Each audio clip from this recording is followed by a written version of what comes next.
This is a convoluted story, so bear with me as I try to convey everything I can recall about what led me to the conclusion that my ex-housemate could have potentially been a serial killer, or at least one in the making. It was the summer of 2015 when I moved in, and at first appearances, my housemate/landlord Mike was somewhat normal, if not a bit socially awkward and dysfunctional.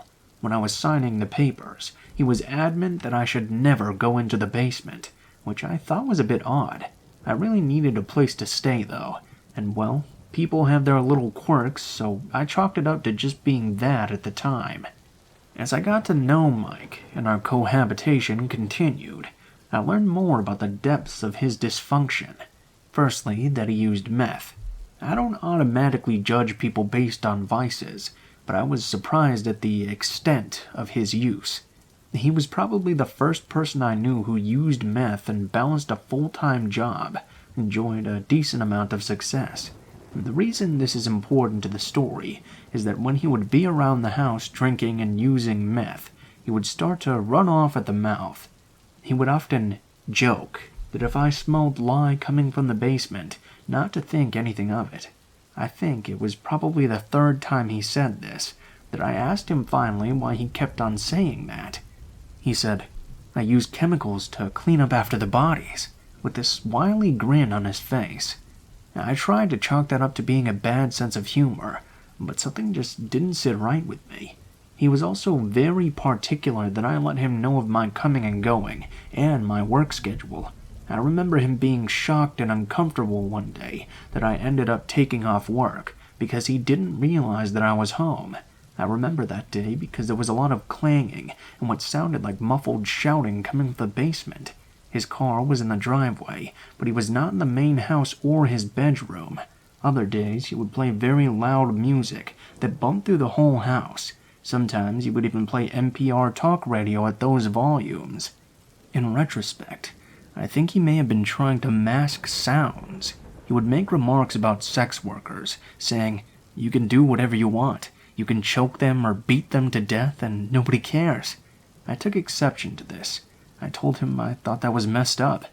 But when he would get tweaking, he would always come back around to alluding to the same kind of violence, talking about how he was a normal white guy who owned a house and had a good career, so the police would never suspect him. It was about this point that I started to think that it had gone too far to simply be a joke. I was in a weird position because money was tight at the time and my options were few and far between. I tried to convince myself that even if he was messed up, he was probably just engaging in some outward fantasism. I knew he would acquire the services of sex workers on occasion, but again, I didn't judge that activity at face value. I started to become a bit concerned, though. At one point, while I was doing laundry, I caught whiffs of decomposition. The house we were in was in southeast Portland. It was relatively new. Having grown up in upstate New York, I knew that animals could be trapped in walls and die, but this was the garage, and there were no animals scurrying in the walls. This was strange and telling to me. I considered carefully what I should do, and decided I would confront him about the smell. I decided to poise the question in a somewhat suggestive way by expanding upon his jokes. I told him that he needs to do a better job cleaning up the bodies because I smelled decomposition from the garage. I'll never forget his reaction. His eyes widened. He shot me a sharp glare, somewhere between fear and anger, and he stumbled over his words before eventually responding. "What? Really?" There were a few more seconds of awkwardness before he said, "Thanks for letting me know." He promptly went into his bedroom and shut the door. A few days after that, he went into the upper crawlspace in the garage while I was again doing laundry. He called for me and was trying to convince me to come up into the crawlspace. My body locked up, and it was like my instincts were screaming at me. If I went up there, I would not come back down. I gave some excuse I can sparsely remember that I had to be someplace else, packed my laundry, threw it in my room, and left. He spent a lot of time in the padlocked basement without a doorknob. The only way in was through the backyard. I wish I would have gone down there in retrospect to either confirm or dismiss the suspicions once and for all.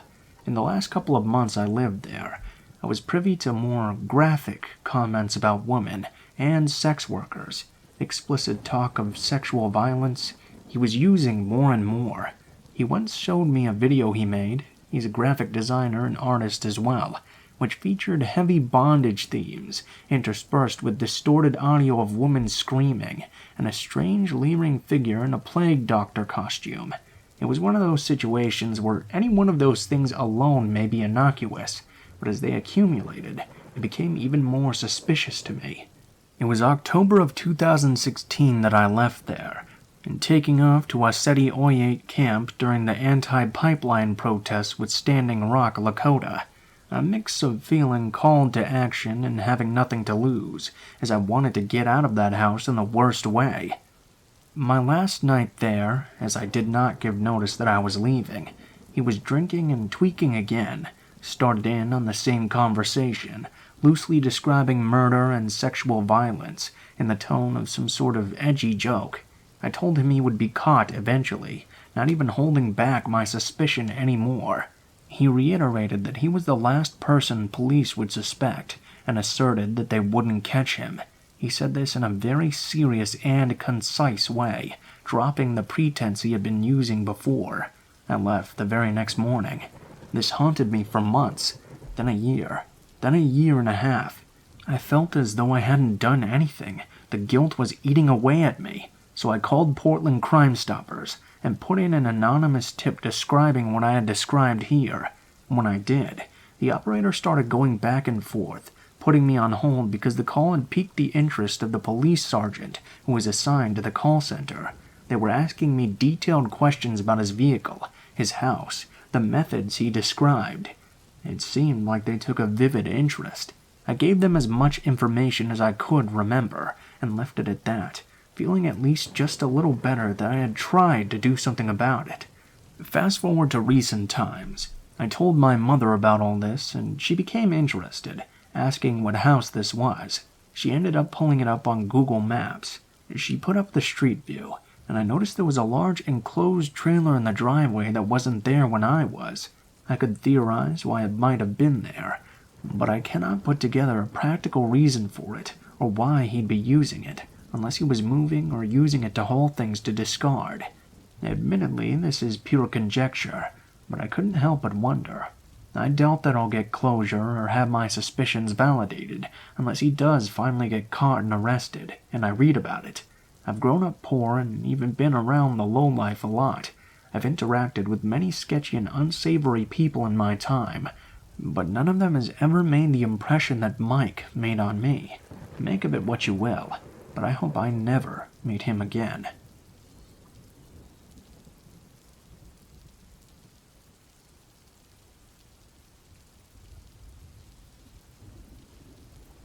In high school, I had the glamorous job of scooping ice cream at a local and well-known chain.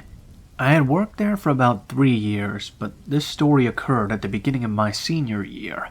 It was possibly a Monday or Tuesday, and on weeknight closing shifts there were only 2 people on duty, a manager and server. I was a server, and my manager, who was also a girl but in her early 20s, who I'll call Jen, was in the back counting the money from our shift, whilst I was at the front of the store starting to clean in order to close soon. It was about a half hour till closing time, when I noticed this really nice car pull up just in front of the store. I remember being impressed and went back to cleaning. The customer came in about 15 minutes later. He was a white man in his early 30s, with brown hair and a nice smile. He sat at a table and pulled out a portfolio with papers and began to write on them. At that point, I was a little bit irritated that he had chosen an ice cream store at 8:30 p.m. on a Monday night to get some work done, when there was a Starbucks literally just next door. I continued to clean, and a few minutes later, he approached the counter, seemingly ready to order. His body language was immediately off-putting as he leaned on the case of ice cream, getting as close to me as he could without actually climbing over the case. I got a weird feeling right away, and suddenly became very aware that I was a 5'3", 105-pound 17-year-old girl, all alone with this man. My manager, Jen, was in the back office and unaware that a customer had even come inside. I politely asked the man what I could get for him. I don't remember his exact order, but it was something odd and uncommon, with a weird mixture of flavors and toppings. I turned around to make his order, and felt his eyes staring into my back. I turned around slightly to get an idea of where he was standing, and there he was, still leaning over the case with his forearms on top and smiling at me. He tried making small talk about ice cream, if the store was usually not busy at that point, even calling me pretty. I quickly made his weird order so my back wouldn't be turned to him, and so he could just hurry up and leave. I handed him his order and rung it up at the register. His total was probably between $5 and $6, yet he tried to hand me a $20 bill as a tip. I told him I couldn't take that much money, so instead he smiled at me and stuffed it into the tip jar on the counter. I thanked him and glanced at the kitchen where Jen was standing in the doorway. She was out of the customer's view, but waved me over to come to the back. I walked away from the customer, who sat back at his table with his peers. Before I could tell Jen that I was getting a weird vibe from the man, she told me she also didn't feel right about him and was going to call another manager, Ryan, who lived about 5 minutes away. Ryan was a 6-foot-tall college student, so we'd feel a little more protected with him in the store. I told Jen to do that just in case, and that I would try to get the customer to leave since we were only a few minutes away from closing. Within those few moments, Ryan came in the front door and looked the customer up, then down, then went into the back to talk to Jen. At that point, I think the customer put 2 and 2 together and realized Ryan was there to keep an eye on him. With Jen and Ryan in the back watching me, the customer got up and collected his papers. He walked over to the case of ice cream and said, "Margaret?" I jumped up and looked at him, wondering how the hell he knew my name. He sat a small piece of paper on top of the case, gave me one more smile, and left. As soon as he walked out, Ryan locked the front door and looked at the piece of paper the customer had left. Scribbled in pencil was the man's contact info. His name, cell phone number, email address, even Twitter username. We ended up calling the police, who took our stories, but they said the man didn't do anything illegal. If he ever came back, to call them again just in case he tried, though. The entire encounter was just so bizarre. From his super fancy car, working on papers in an ice cream store late on a weeknight, the way he stared at me, his strange order, the $20 tip. But the most unsettling part is just how he knew my name. I've had friends who've heard this story tell me that I must have had my name tag on. In fact, though, I regularly got in trouble for not wearing it, and that night was no exception. Not to mention the fact that I'd never seen him before in my life, so he wouldn't have known me another way. My manager speculated that maybe he was a weird sugar daddy or possibly even a sex trafficker trying to scope me out. Ultimately, the entire situation felt very off, and I've never felt my instincts kick in like that and haven't since. I kept myself on high alert until I moved away to college. I'm 24 years old now and haven't seen him since, but every now and then I think about that man and wonder just what his true intentions were.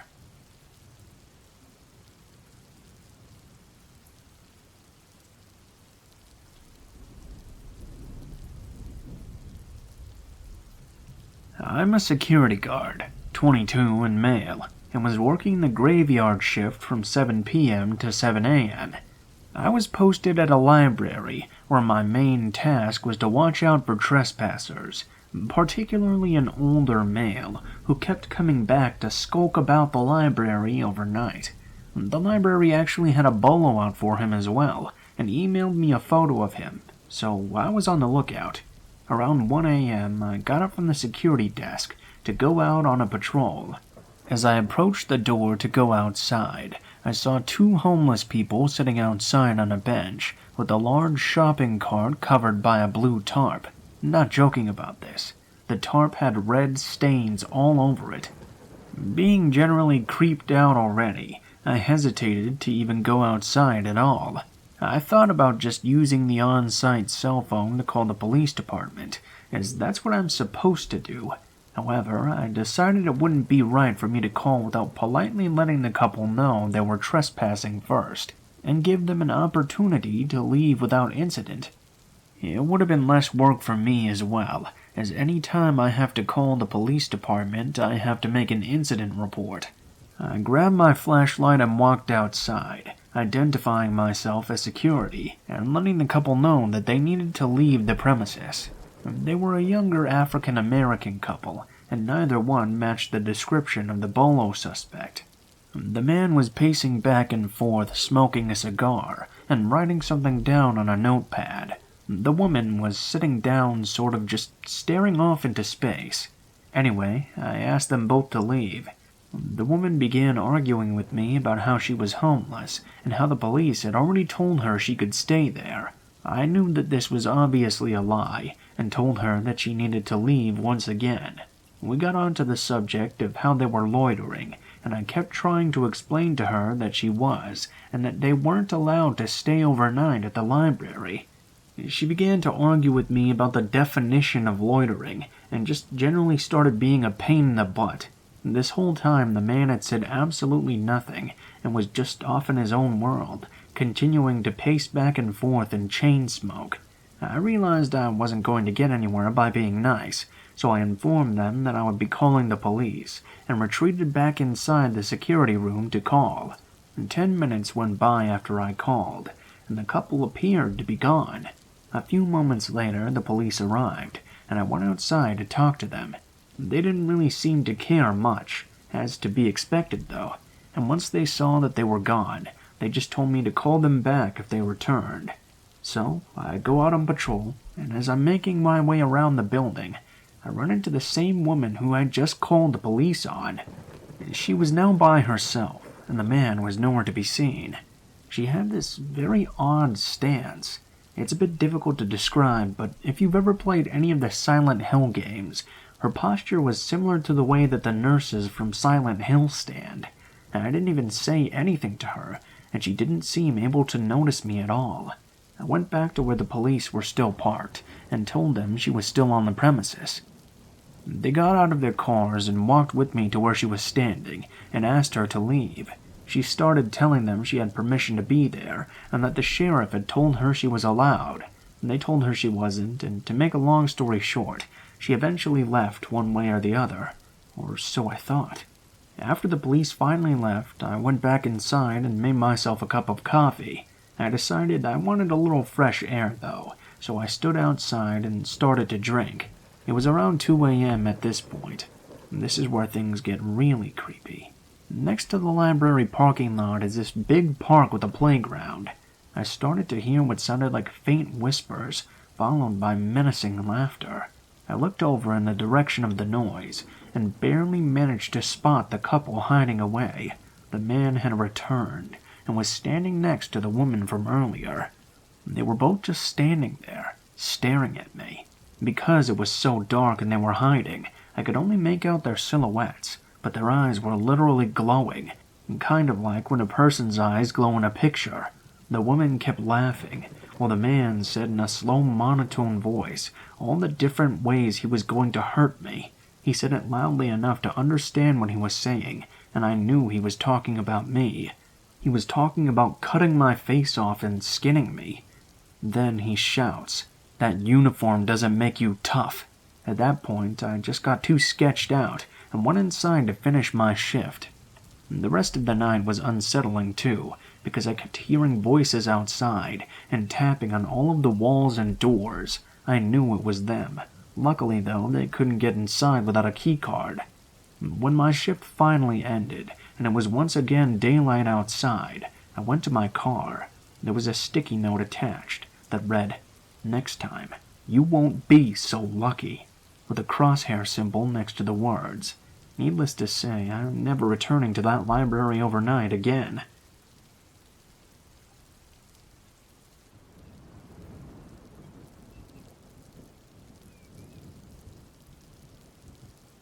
I used to work as a housekeeper for this company that would assign me to different houses in the area that were hiring. I had this one job at a house that was just a few towns over one night. I was a bit reluctant to go since it was already late, but I knew an old back road that would cut the driving time in half. It used to be an old logging road, and there were tons of them here in Oregon that could be handy shortcuts to different places.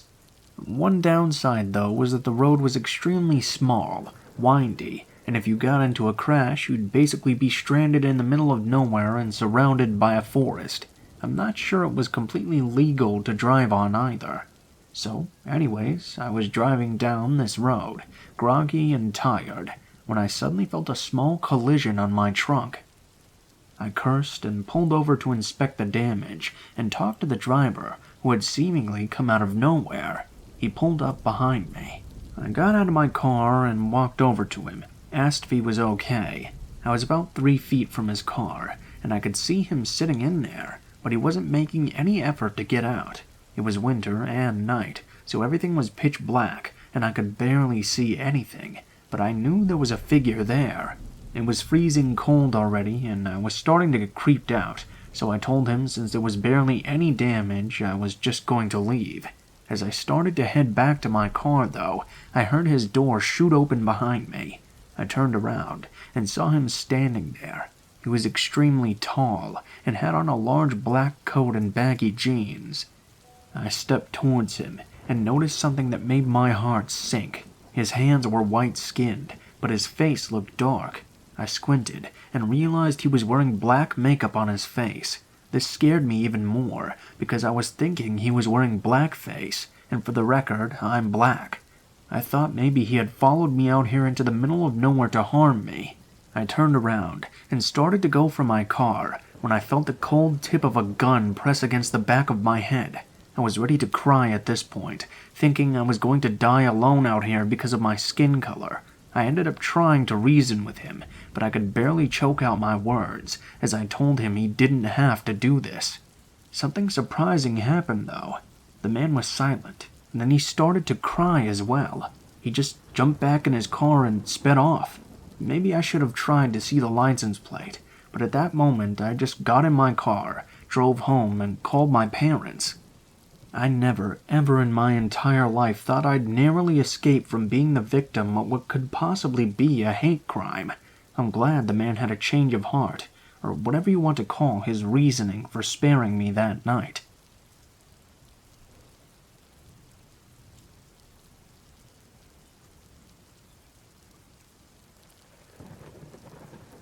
I apologize if this gets lengthy, as there's a lot to unpack here. This happened to one of my best friends and I back in 2017, and I feel like it's worth sharing. For some backstory, my best friend Elise was dating this guy named Mark in 2016.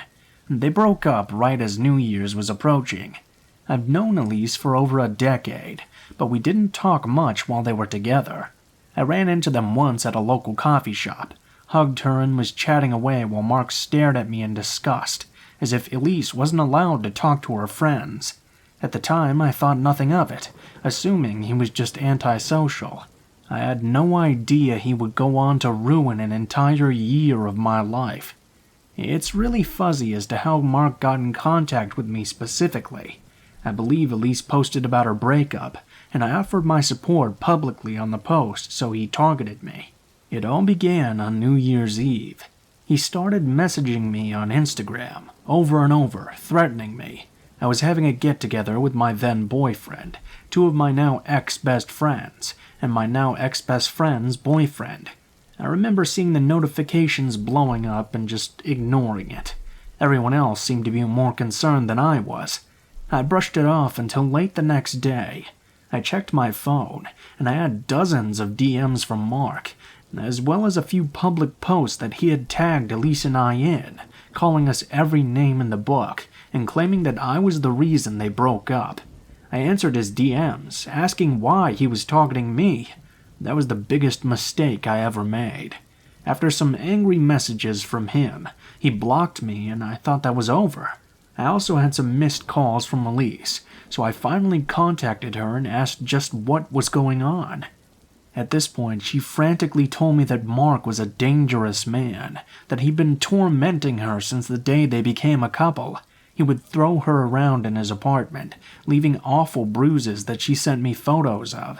He would threaten to commit suicide if she left him, and he even threw a hissy fit at a tattoo shop because they wouldn't tattoo Elise's first and middle name over his eyebrow. He got Crybaby instead. Fitting. Elise also informed me that Mark had went to jail before meeting her for domestic abuse. He stabbed his ex-girlfriend in the leg and was only behind bars for about a month before his dad bailed him out. With this new information, I was of course terrified. Elise told me where he lived, and it was directly behind the coffee shop I mentioned earlier. I frequented that building and that part of town in general a lot. That'll come into play later.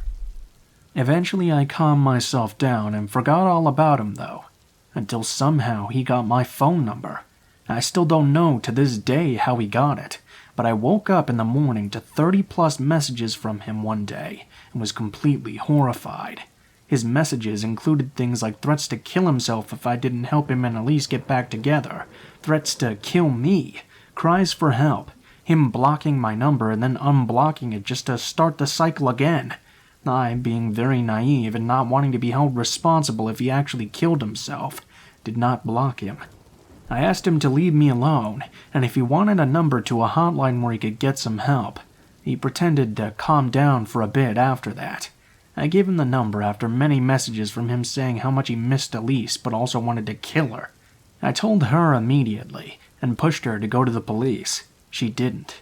He conditioned her to believe that she would get in trouble if she reported him. This went on for months after. I usually didn't respond, and when I did, he seemed to mellow out for a bit.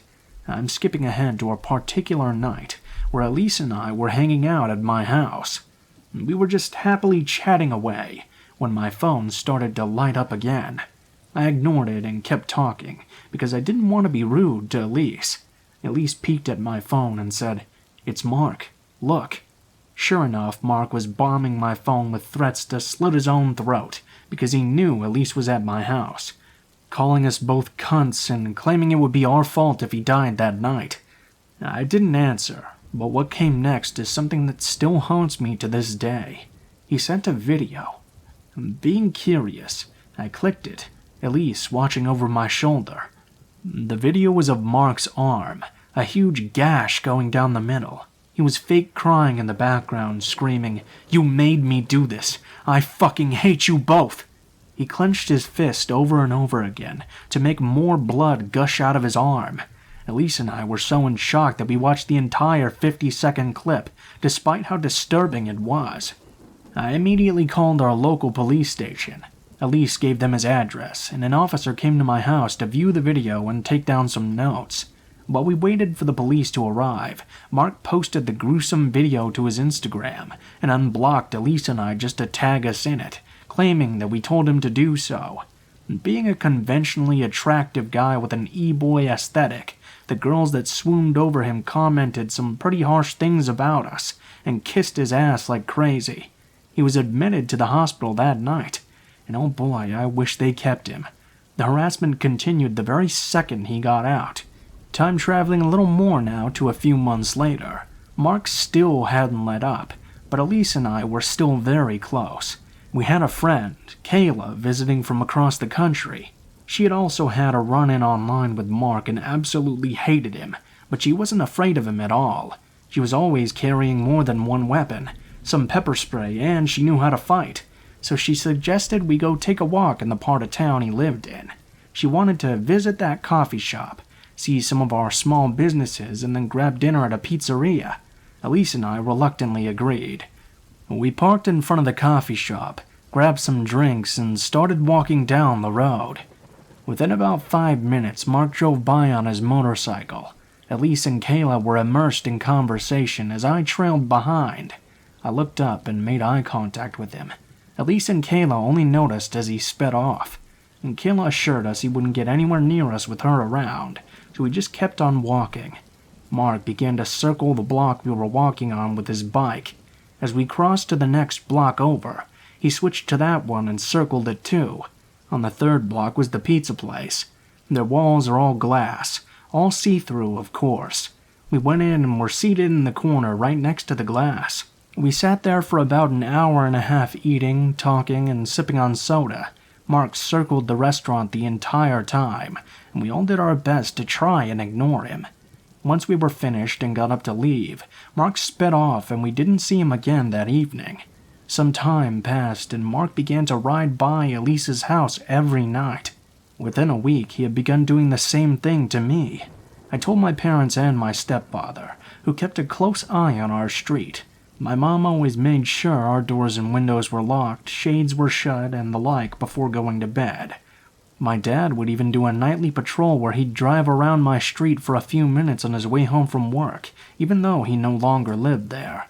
He would call me and let me know that the coast was clear as he was leaving. I still woke up almost every night to the sound of his motorcycle engine revving outside my house. We had no proof of this to show the police, because he was somehow doing all of this without a trace. We didn't bother to report it. At the end of 2017, Mark took his motorcycle and sped off to California to avoid all of the legal trouble he'd gotten into here. Elise and I were relieved to say the least. He still harassed us from time to time, but he never came back. We stopped hearing from him altogether after a while, and we both thought nothing of it. Fast forward one last time to September of 2019. Elise and I were out and about, enjoying the sunshine, when she got a phone call. Mark was dead.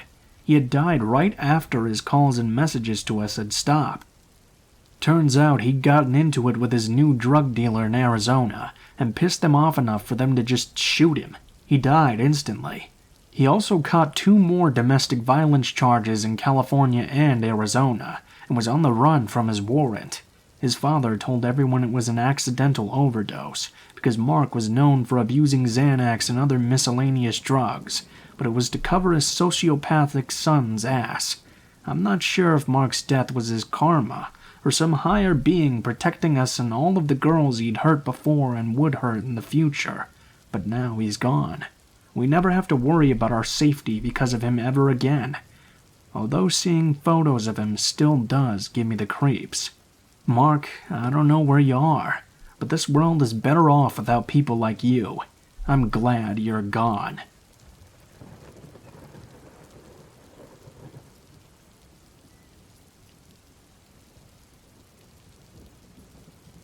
I am Frank. I'm a nurse in a child hospital for 7 years now. Before that, I worked as a nurse assistant in different places, mostly psychiatric clinics or centers for the disabled. These places lack people to work in because of the peculiar patients they tend to take care of. And that's true. Even if you can experience joy or moving moments with these people, violence is also a great part of your daily routine.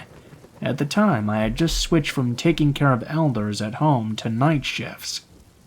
My girlfriend wasn't my wife yet at the time. We didn't live together, and we thought it would let us have a lot of spare time to see each other. Now, if you never did night shifts, it looks fair and square on plan, but I can tell you that staying awake for 10 hours and bearing responsibilities when your mind tells you every 5 minutes to take a nap is really hard. On the other hand, the paychecks are also very good. So basically, I moved from place to place every 2 months or so. That way, it was easier not to get bored, and to avoid sleeping on the job. Sadly, that's what tends to happen once you're used to the ward, the patients, and the facilities. You end up being clumsy, and eventually you unconsciously allow yourself to pass out, first for 20 minutes, then 2 hours. Hopefully, I never reached that point. I started working in a psychiatric ward. It was beside the hills at the far east of the city. The neighborhood was extremely quiet and posh. You could tell it by the number of sports cars parked everywhere near big villas. The psychiatric hospital itself, though, was shabby, and parts of it were grossly rebuilt. It seemed misplaced with all of these fancy houses around, like a gaping scar on the face of a model. I thought we would be 2 persons at night. It's a common thing, but this ward they only had 1 staff every night. It was shaped like a cross with the infirmary desk at the center. The first 6 nights I spent there were okay, The patients were asleep when I arrived, so there wasn't much to do with the treatments, except taking out some trash. It was clearly some well-paid lazy time. The third night, I remember the day shift talking about a patient who ran away, but I didn't pay much attention because this happens quite frequently. Actually, it depends on the way the patient is checked in. It needs 2 signatures, one from the shrink who diagnosed the mental illness, and one from the doctor who decides to put him in the mental hospital. Way too often the first one forgets to sign the file bill, and the hospital has to send a notice to the local medical court. Some cases take up to 7 months to be read in court, so if the patient bails out by himself during that time, the hospital isn't in charge of taking him back. The staff is never anxious about that because 85% of them come back within the week. The other 15%, though, are still a mystery for me. That night, I just checked all the over-door alarms with my keys before heading to the infirmary to have a cup of coffee. From the moment I took that shift, though, something wasn't feeling as usual. The patients I visited to give the treatments were strangely silent, no laughing or joking. From 11 p.m. to 3 a.m., I checked 6 times behind furnitures and sofas. It was like someone was following me from a short distance and stopped in the dark whenever I looked back. I was coming back from the trash containers when I came across the living room. The couch had some strange blackish stains on it, and I was certain that those weren't there when I had arrived at 9 p.m. Furthermore, I found a green shirt on the floor with those exact same stains on it. I decided to come back to the infirmary and lock myself in until 6 a.m. When I came back to the infirmary desk, though, I found that a chair was blocking the door from the inside. When I looked by the big glass window at first, nothing. But then, I saw one bare foot and a slight glance of pants because of the angle, but I could be sure that there was a person hiding underneath the desk. I didn't know who it was and what intentions they had. I decided to call the security guard patrolling outside. On the phone, he told me he had witnessed a man running in the park towards the building, but that he was sure he was hiding in a ditch around the garden. I told him the man was actually inside with me, so he replied that he'd be there soon. That was the longest 25 minutes of my life. I called up the head nurse, and she arrived 5 minutes after the security guard. At some point, the person had moved the chair, and they finally caught him. It was the patient that had escaped 3 days ago. He was shirtless, and covered in the same blackish stains from head to toe. They found out it was shit. He had shat himself multiple times. What they didn't tell me, and what I learned from a colleague 2 weeks after, is that they found a piece of wood with a sharp shard of glass embedded in it in one of his pockets.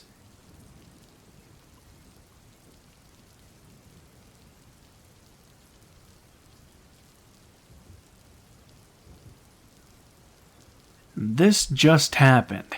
I tried to make it shorter, but wanted to be thorough on recounting it, and have it down somewhere for later without anything missing. So I have a friend who does well for himself, as does his wife, and they frequently go on trips or weekend getaways. This is one of those weekends. They had me come over and watch their 2 dogs, which I love doing. When I met my friend here on Friday, I parked in the street so he could get out. He told me, "Make sure you park in the driveway, so it looks like someone is always here." I figured, yeah, sure. Now normally when I get here, they've already left, and I just pull into the driveway, but whatever. I didn't move my car after he left. Both dogs are incredibly aggressive when someone comes to the door, but other than that, usually they're pretty chill. They can see people right outside the house and don't mind, but the second someone touches the door, they freak out. I always got this feeling at my buddy's house. It's a really strong, you're being watched type of feeling, but I've always chalked that up to my being paranoid when I'm alone. Nothing supernatural or anything like that. At this point, it was about 3:45 a.m., and I'm with the older dog, Maya. She was being quite weird in the bed, and keeps getting up and going over to the door. I figured she was thirsty, and I shouldn't have closed her in there with me. But it's just habit, and I don't like sleeping with the doors open. So off Maya goes downstairs, and I close the door. About 5 to 7 minutes go by, and that's when I heard a blood-curdling bark. The kind I've never heard Maya make, even when I show up unannounced and go to the door without my friend greeting me. I thought, I should probably get out of bed and go check this out. As I walked over to the blinds and slided them open to peek, someone had parked in the driveway, left their door open and the car running, but the headlights were turned off. I would have recognized someone pulling in from the vantage of the window. That someone was standing at the front door, screen door open, hand on the door, and now looking around panicked as Maya began barking more intensely. I flipped the light on in the bedroom and hallway, visible from the door, to alert him that someone was there and wasn't happy. After that, I go back to the window as I dial 911 and grab my belt out of the loops on the floor for a makeshift weapon. Yeah, I know it's pretty dumb, but I was really scared. The person who was trying to break in was now walking back over to their car with something long and thin in his hand. Maybe a screwdriver or a knife. It was dark, but there are lawn lights so you can see some things, just a bit difficult to make out. Then he leans around the side of the house, but in a way like he's trying to talk to someone. As I'm on the phone with the operator, I let her know that there's a man going back to his car with some kind of object and walking around the house. I was trying to read his license plate, but I couldn't make it out from this vantage point, as he'd pulled a little too close and it was too dark out. She told me the officers would be there in a minute, and stays on the phone with me to describe what I see. At this point, both dogs are going nuts, but that's when I go to the hallway again and look into the opposite bedroom. The motion light in the backyard was on. I think to myself, did this guy try to go to the back first? I relay this to the operator, who tells me to try and keep the car in my vision from a safe space of the bedroom. As I go back to look, I see another man come from the side of the house. I now realize the light went off because someone was in the back and front at the same time. Scared, unsure of what to do, certain the police were going to take their time, I started to snap a little. I was considering yelling out the window to make it known the cops are coming and I was prepared. I'm not at all, of course. The belt wouldn't do anything, and these guys could have easily fucked me up. Both men hopped into their car and backed out of the driveway without ever turning the headlights on. I could make out the first 3 letters of the plate. That's it before the lawn lights weren't strong enough and they started to turn. I got the make and model to the operator, though. They stopped a few houses down and started to do the same thing again, it seems, only to have the house have motion lights in the front there. That seemed to deter them, and after that they pulled out of the neighborhood quite fast. The police were at this house less than 2 minutes later. I gave them the description. They looked around outside the house, said there was nothing they could do, and that typically there was an officer in this neighborhood closer by, as they use one of these back streets as a speed trap. They have the description, as does the operator, so they'll relay the information and keep their eyes peeled.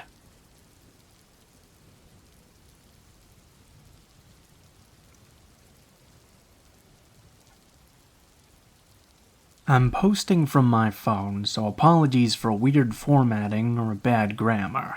When I was 18, I was living in a small town. I was friends with the ratty skaters around, and they helped connect with this dude who sold weed. He was 29 at the time, and gave me pretty good deals and lived nearby. I wasn't driving at the time, so this was very convenient for me. His name was Max. Max always struck me as a weird dude, but honestly, I quite liked his weirdness. Not in a romantic way or anything, but I just like weird people. We had normal weed-buying interactions that never lasted more than 10 minutes. Buy some weed, maybe smoke a bowl. That's it. He'd often tell me he could drop it off at my house, but I never let him because, as I said before, he was very weird. I wasn't afraid of him, but I was definitely aware that he and his offers to deliver were quite strange. One day in May 2018, I was invited to a bonfire by the same ratty skaters that first introduced me to this guy. I had no idea he'd be there, nor was it very important to me at all. I brought the guy I was dating at the time. I said hey to everyone, including Max. We stayed for a couple of hours, and some of them played music on their guitars. Nearing the time I was leaving the bonfire around 11 p.m., Max was getting upset about something and threw his guitar into the bonfire. I didn't know what he was so angry or upset about, and I paid it no mind. This happened as I was leaving with the guy I was dating. I went to bed and woke up to paragraphs on paragraphs of crazy text from Max, ranging from 1 a.m. to 5 a.m. A constant stream, stating things such as, "You know how much I loved you. You're a cruel cunt." He would go back and forth between saying, "I would give you the world if you'd let me," and "You really do deserve him though." He said really scary things like, "You're a predator, and you should be snubbed out. Just wait." And "You're stuck. I'll either love you or hate you to the fullest extent my powers behold. Right now I pay the worst death on you, and that fuckboy bitch." On top of it all, he said losing you was like losing a mother to me. He told me to tell him I never loved him, and that I wouldn't hear from him again if I did. So that's what I did. I said, "I never loved you. Don't ever message me again," and left it at that. I didn't get a response, nor did I care to receive one. Max had never expressed any romantic interest or asked me out or anything. This was all out of nowhere, and he was 11 years older than me. I was just barely 18. That night, he cut his long hair off and posted photos naked on Facebook, curled up in a fetal position, talking about being a statue of shame. It's as if he had a breakdown, but I had no intention of causing that, and didn't think I would even offend anyone by bringing the guy I was seeing. Everyone else seemed to like the guy I had brought. About a week later, Max texted me pretty late at night and asked if I had seen the flowers he'd spread alongside my walk, saying that he stole every flower in the vicinity of my neighborhood that night. I asked him how he knew where I lived, and said I hadn't seen the flowers, so he must have had the wrong house. I also told him he shouldn't do that, as I never felt anything for him, and so on. He told me he'd heard that I lived on the same block as another one of the skater guys we were both friends with, and he wasn't wrong. The skater guy I lived by was on the other side of the block, and I never walked that way, so I never ended up seeing the flowers. I blocked his number, and didn't hear from him again for weeks. Weeks later, I woke up after a rough night, and there were loads of flowers on the sidewalk right outside my house, along with a little bouquet at the top of my walkway. I was pissed. I wasn't scared yet, and stupidly I unblocked his number and texted him asking why the fuck there were so many flowers outside my house. This confirmed that this indeed was where I lived. I still to this day feel so stupid for texting him and making it known that after weeks he had finally found my house. He responded saying, "Sounds nice. 'Twas me." I bitched him out basically and blocked his number again. About a week later, I was out of town, and my roommate texted me a photo of a heart with a peace sign inside of it, and my name written under it drawn in chalk outside our house. When I got back into town, I went to the courthouse and began the process of getting a stalking order against him. When I left the courthouse, I went to Max's work and told him he needed to stop this behavior, that he was stalking me. He looked at me in the eyes with no facial expression and said, "If you don't leave, I'm calling the cops." I got angry and yelled, "Call the cops, I was just talking to them about you." I left his work in a rage. Soon after this, I began driving. Once I drove by him and he noticed it was me. The next day I woke up with my car covered in flowers. I presented my case to the judge, and she put the stalking order in place. He was served with it by police officers, and I thought that was that. I thought he wouldn't be bothering me again. I was wrong. After the stalking order was served, he made several other chalk messages on my sidewalk. He would leave random gifts for me like chalk, and beheaded My Little Pony heads on beer bottles. I always brought these things to the police station, but they said I needed to catch him doing it, take a photo or get a security camera. So I got a camera. I really hoped I would catch him. It turned out my security camera was stupid, and I couldn't just watch the videos it took, but had to skip through second by hand. It was an impossible task. I was terrified of leaving my house at night at this point. I never had my curtains open anymore, and I was so frustrated that my livelihood was being taken away from me. Ultimately, I unblocked his number, in hopes that he would text me directly, which would violate the stalking order. After a few days, it worked. He sent me a weird text saying something like, "Forgive me, we're charming, this is harming, let us try again." By now, it was September 2019, and he finally goes to jail. He's facing up to a year in jail, and has to stay there until our court date. I finally start calming down. I'm able to go outside at night, even if just to get in my car. I let myself have my curtain open sometimes. I was starting to feel alive again. Right when I start feeling secure in my small-town life again, someone posted bail. He was released after only 3 months in jail, and I went back to living in fear. We still had court dates coming up, and I was optimistic that he would serve more time for ruining my life for so long. His lawyer kept pushing the court date back to gather evidence, and after about 6 months of pushing it back, the state decided he wouldn't do anything more and closed the case basically. I had moved out of town 3 hours plus away at this point, so he didn't actually have an option to continue this behavior. Living in this new place, I feel safe. I can walk at night and don't have to close my curtains all the time.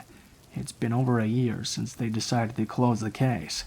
About a month ago, he began responding to my friends' Instagram stories, friends that live here in this new town, telling them how fond he is of me. I've always had him blocked, but my Instagram isn't private, so he must have found them that way. I've since changed my account to private, and he hasn't messaged any more friends of mine. I refuse to be fearful now the way I was then.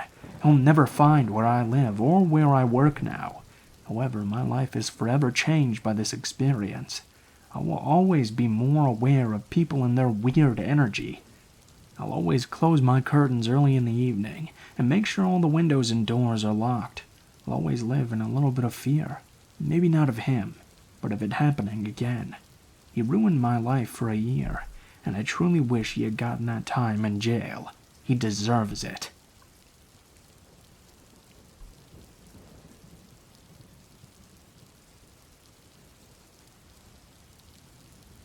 About 15 years ago, I lived in Sulphur, Oklahoma. My playground? The Chickasaw National Recreation Area. I loved that park so much. I rode more miles on my bike than anywhere else. I walked nearly every trail and rode every road. Every day I would ride my mountain bike up and down the trails and would be home by nightfall most days. One night, however, I rode out a bit further than usual. On my way back, I decided to ride the trail from an area known as Buffalo Springs, where they have live buffalo roam. There's a large spring/fountain there for all to enjoy. As I was riding back, I knew the end of the trail was coming up, and I would have to cross a stone bridge across the creek, then up the road to my home. It was completely dark at this time, and all I had to use to see was the full moon. I was maybe a few hundred yards from it, when I suddenly got a sharp pain in my left thigh. I stopped and looked around to see what had just hit me. Then I heard a noise sounding like something hitting the ground hard in front of me. There was a rock about the size of a baseball rolling across the trail. I was confused. I started to look up the side of this hill. Just as I turned my head to look, I almost fall off my bike when another rock comes flying down and hits my front wheel. I finally adjust my eyes to look and see someone very tall and dark, covered in hair at the top of the hill, throwing things at me and screaming. I yelled at a cell phone and was going to call the police. I didn't actually have one, as I didn't have a cell phone yet. This seemed to only piss him off even more. He started charging down the hill at me. I, for obvious reasons, lit up the bike and took off. Just as I crossed the bridge, I heard splashing noises in the creek and saw that it was a large rock that had been thrown. I was in the clear to home, but I was frightened all the way there. I went up to the ranger station later the next morning and told the ranger I knew about what happened. "So you were attacked by Bigfoot?" He snidely laughed. "I don't know what it was, but something was trying to hurt me out there." "Okay, Justin. If I have any more Bigfoots, I'll let you know what we get." I just said fine and left. The next week I was riding in the daylight when PR pulled up next to me and told me to get in. I asked why. He said he needed to show me something. We headed to the police department in town. Before we get out of the car, he turns to me and says, "Justin, I have to give you a huge apology. I'll be honest that I didn't believe you when you told me that story of you being attacked. But it's come to my attention that another couple was out in the same area last night, and they were attacked in the same way. They said they saw a large hairy creature throwing rocks and sticks. They called the police, and they came out with some of the other rangers, including myself. I immediately thought about what you had told me. When we arrived, we started up the hill. Sure enough, we were having rocks and things thrown at us. Guns drawn and yelling, 2 officers tackled a man to the ground. He was 6'5" tall, naked and covered in mud. He had long hair and a large beard. Turned out he had escaped from the Veterans Center across Veterans Lake. Apparently, he thought he was back in Vietnam and was trying to take out the enemy.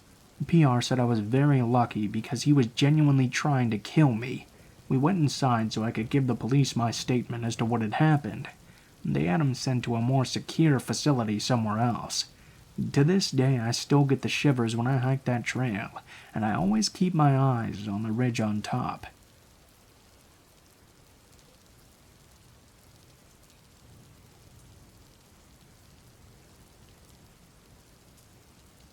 I had gotten out of an 8-year abusive relationship and met someone on a popular online dating app.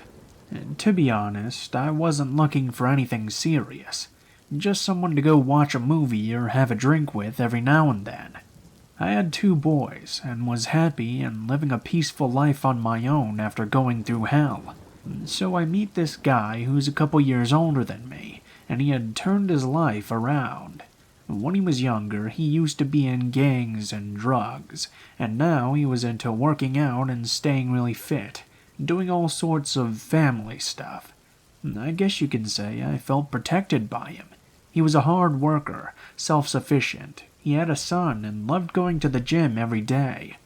I myself had kind of a crazy past, but overcame it, so we seemed like a good fit. We would go to dinner, movies, normal dating stuff, but he eventually wanted to spend more and more time together, and I was having trouble giving up all my free time for him. He would get really angry about this, like really angry. After being with a controlling, possessive asshole for so long, this was obviously a red flag, and after 3 months I told him that I didn't want to see him anymore. He said that he needed to confess something to me. He admitted to me that he was using steroids, and that was the reason for his mood swings. He cried and said he was sure that was the reason, and was willing to stop if it meant he could have another chance. I obliged, but only under the condition that we remain friends. Things were okay for a while. We saw each other maybe every other week, and he started wanting to see me every week.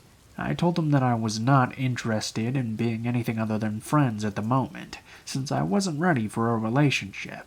He tried to talk me into giving him another chance, but I just didn't find myself interested in him in a romantic way, so I insisted that we just keep being friends. I stopped talking to him eventually because I got mad at his insistence on talking every day, since he said that's what friends do. He would always ask my whereabouts and ask for pictures of who I was hanging out with. I had to tell him that's not what friends do. He just insisted that he innocently wanted to see what I was up to. Fast forward 6 months later, and I hadn't spoken to him at all within all of that time. I was happy and living my life, and on one particular night when my youngest son was at his dad's, I went out to a local bar with friends. My oldest son, who was 13 at the time, was home alone, so I left a little early to make it home around 10 p.m. I lay down in bed and go to sleep. So a little info on my living situation. I had been living in my condo for almost a year now, and we lived in a great, safe community. I would leave my patio sliding glass door open, screen closed, to get a breeze at night. No biggie. The bedroom was close to the patio, and my son would sleep in the loft that was closest to the front door. I was dead asleep when I suddenly felt someone slowly sit down on my bed. I was laying in bed wondering why my son would come sit in my bed so slowly. He wouldn't. I turn around and it's not him. It's Mario, not his real name, laying down in bed next to me. I sit up and ask him how the hell he got in. He's not answering me. He just says, "I need to talk to you." Okay, when you need to talk to someone, you don't sneak into someone's room. You call them, leave a note for them, literally anything but this. I was thinking I was going to kill my kid for letting him in. "I didn't have your number anymore. I needed to talk to you before it's too late." I didn't even entertain the "before it's too late" bit because I was livid, but something told me to keep my cool. I sat up and said, "Look, I really want to talk to you too, but not like this. Please just leave and I promise we'll talk tomorrow. Call me tomorrow, okay?" He gets up and walks over to my side of the bed and starts rubbing my shoulders and slowly making his way to my neck. He says, "Do you really want to talk?" I look him in the eyes and say, "Yes, I've been wanting to talk to you, but not like this. Please, just call me tomorrow." He stares at me while rubbing my neck and goes down to my shoulders. Finally, he lets go. All he says is okay. This motherfucker proceeds to exit right through my patio door and jumps my patio wall, which tells me exactly how he got in. I freak the fuck out. I check on my kid, but he has no idea what's going on. I locked all my doors and I didn't sleep for the rest of the night. The next day I text him and I tell him that if I ever see him near me or in my complex, I'll call the police and to never contact me again. If you're wondering why I didn't call the cops to begin with, one, I knew he had a gun, so I was scared of being retaliated against for being a snitch, and I figured if I called the cops they probably wouldn't do much, or just let him out. I was afraid of what he would do after the fact. Either way, he left me alone, and I didn't hear from him for years. 4 years later, I'm going through Facebook, and I see his face in the people you may know. I click on the picture and notice that it looks like a jail picture. You know, those pictures where the guy is clearly in a jail cell. I scroll down the page, and his most recent post is him posting his address for his family members to write to, a prison address. So I Google his name. Sure enough, articles after articles, all with the same headline: "Man arrested on suspicion of killing girlfriend." About 2 years after him and I dated, he shot and killed the girl he was dating at the time. That could have been me, and I feel like shit thinking if there was anything I could have done to stop him. Even scarier thought, though, is that he only got 12 years for her murder.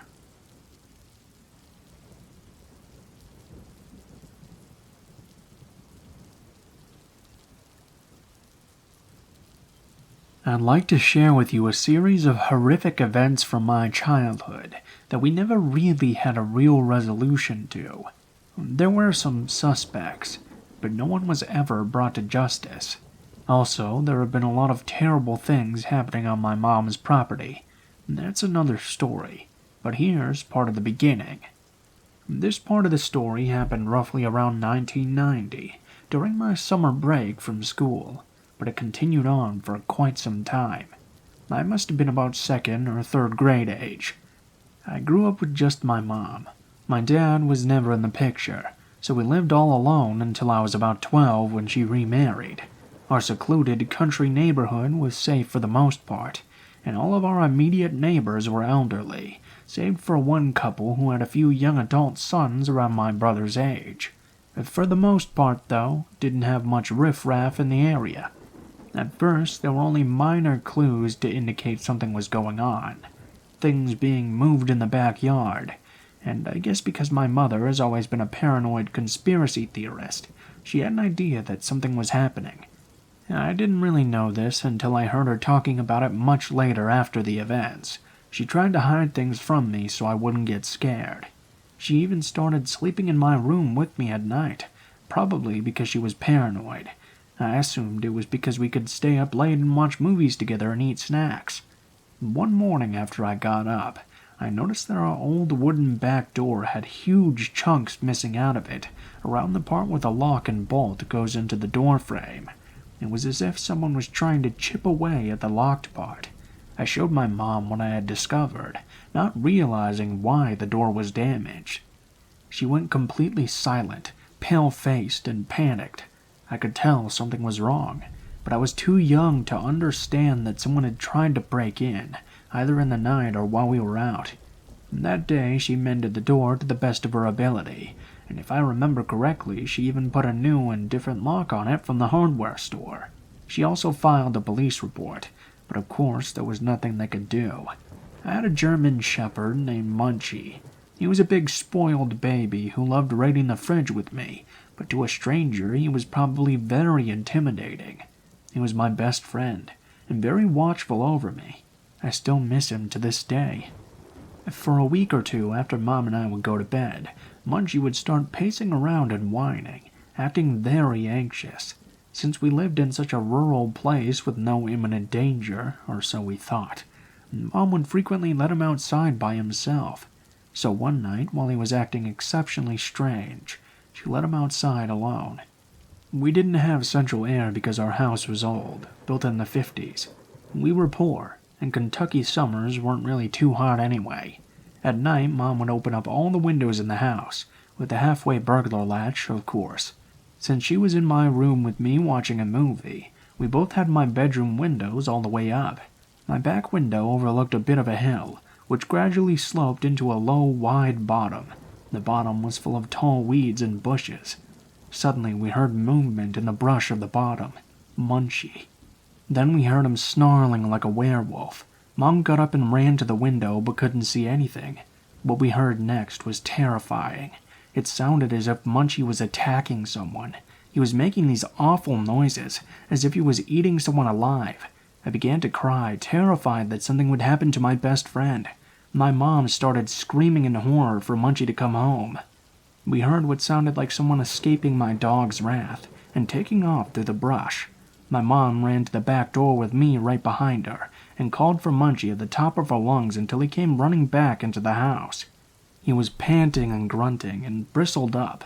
I hugged him so tight I probably nearly squeezed the life out of him. As time progressed, things got worse. Being so young, I didn't know for a long time, but my mom was safeguarding the house. She even moved a tall dresser in front of my window that overlooked the hill and bottom. She tried her best, but whoever was harassing us would always find new ways to make our life hell, or maybe try to kill us. And one night she said she heard peculiar noises coming from the backyard. I don't necessarily remember this, so I called her for details before writing this. The sounds were coming from under the dining room windows, which overlooked the backyard. She turned on the security light on the back of the house and saw a ladder propped up against the back of our house, as if someone was trying to climb through our windows. This incident seemed like more of an empty threat than a real attempt, especially considering the back door was probably easier access. We don't know if the person thought the windows would be unlocked or what, but for whatever reason they gave it a try. Again, she called our local police, and they did nothing. I should probably note that we didn't really have much law enforcement here. You probably wouldn't believe me if I tried to tell you how worthless they were, and still are in that area. On another occasion, and this memory is burned into my brain because it scared me so bad, someone snuck right up to my bedroom window one night. I hate to even think what their intentions might have been. My mom had already drifted off to sleep, but I was quietly watching the rest of Willy Wonka. I was looking in the direction of my ominous window, the one overlooking the bottom, so I ended up getting a good look at this big white hand, which reached up and slapped my window screen multiple times in rapid succession. I screamed. Mom woke up and the tormentor took off, no doubt through the brushy bottom. My mom is a dog person. She adores dogs, and has always had lots of dogs and puppies around. We had 7 little black pups and the mother dog around this time. They lived outside on our huge property. They had plenty of space to play and a nice big doghouse. At some point around the same time this stuff was happening, we had to be out of town for a few days. Mom had some people watching the house, and I guess she didn't really think anything horrendous would happen. Then again, she wasn't aware of just how far this thing would go.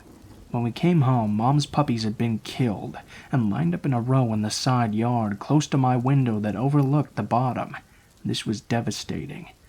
The police did little to help, except for telling her how short to saw off her shotgun so that it was still legal, and advising us to keep Munchie at home.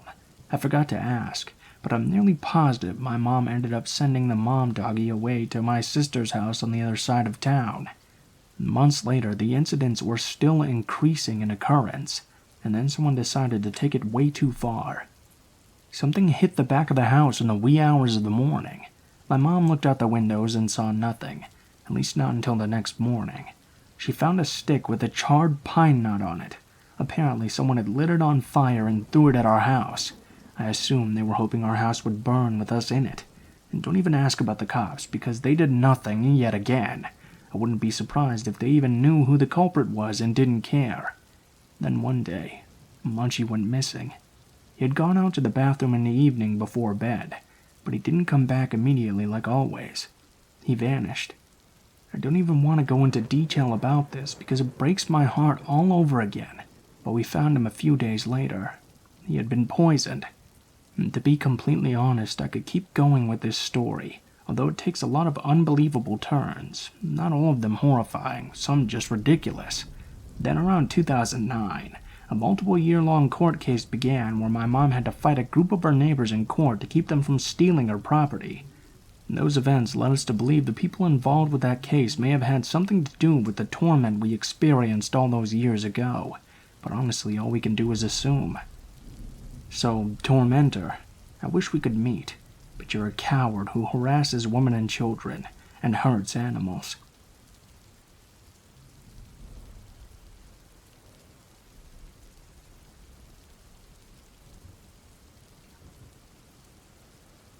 When I was a teenager, I got a seasonal job at a Six Flags amusement park. It was sort of the big employer in our area, which I guess shouldn't be a surprise. However, it was only open during the spring, summer, and early fall, which made it a perfect place for high school students to get their jobs at. Now, this was a long time ago. I don't know if Six Flags operates now like they did back then, but back then at closing time, they did this thing called the security sweep. The entire park was basically just a big circle, so to the right of the entrance, the security guard would sweep around the park, basically forcing the customers, or guests as we were supposed to call them, but I think it's rude to charge guests admission, counterclockwise around the park, right back to the entrance. The only reason I bring this up to you is to explain what it was like when I worked there. I just happened to work at this ice cream parlor, which was the absolutely last place in the counterclockwise sweep to be reached by the security and customers. So, because the park also wants to make as much money as they can, we were the absolute last to close as well. After closing, we still had to clean too. Plus, I had a drawer I had to take down to the cash drawer. I was for sure one of the last people to leave the park at night, and unlike others who worked in the store with me, I didn't have a car.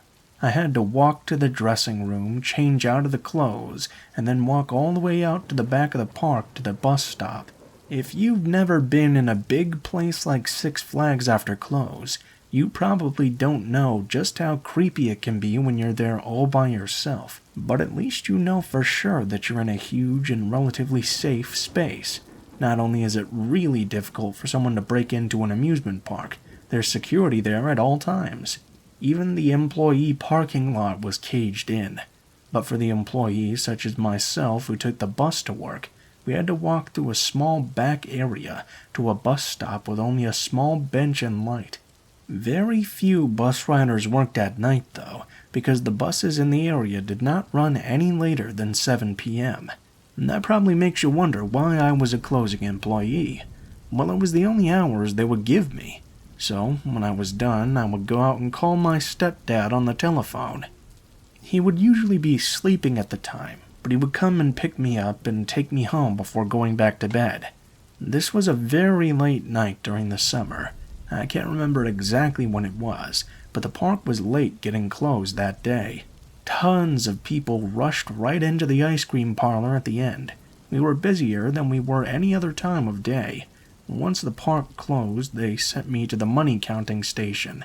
Then I still had to come back and get everything cleaned up.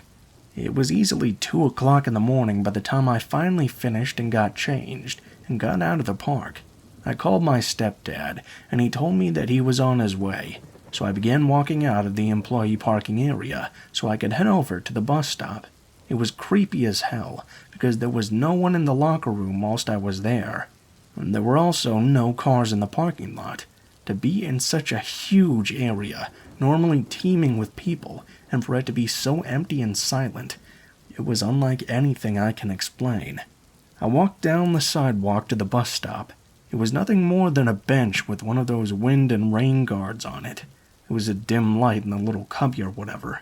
I sat down on the bench and waited. The park was only about a 15-minute drive away from my house, and that was around the time that it took for my stepdad to get there and pick me up usually. So I waited.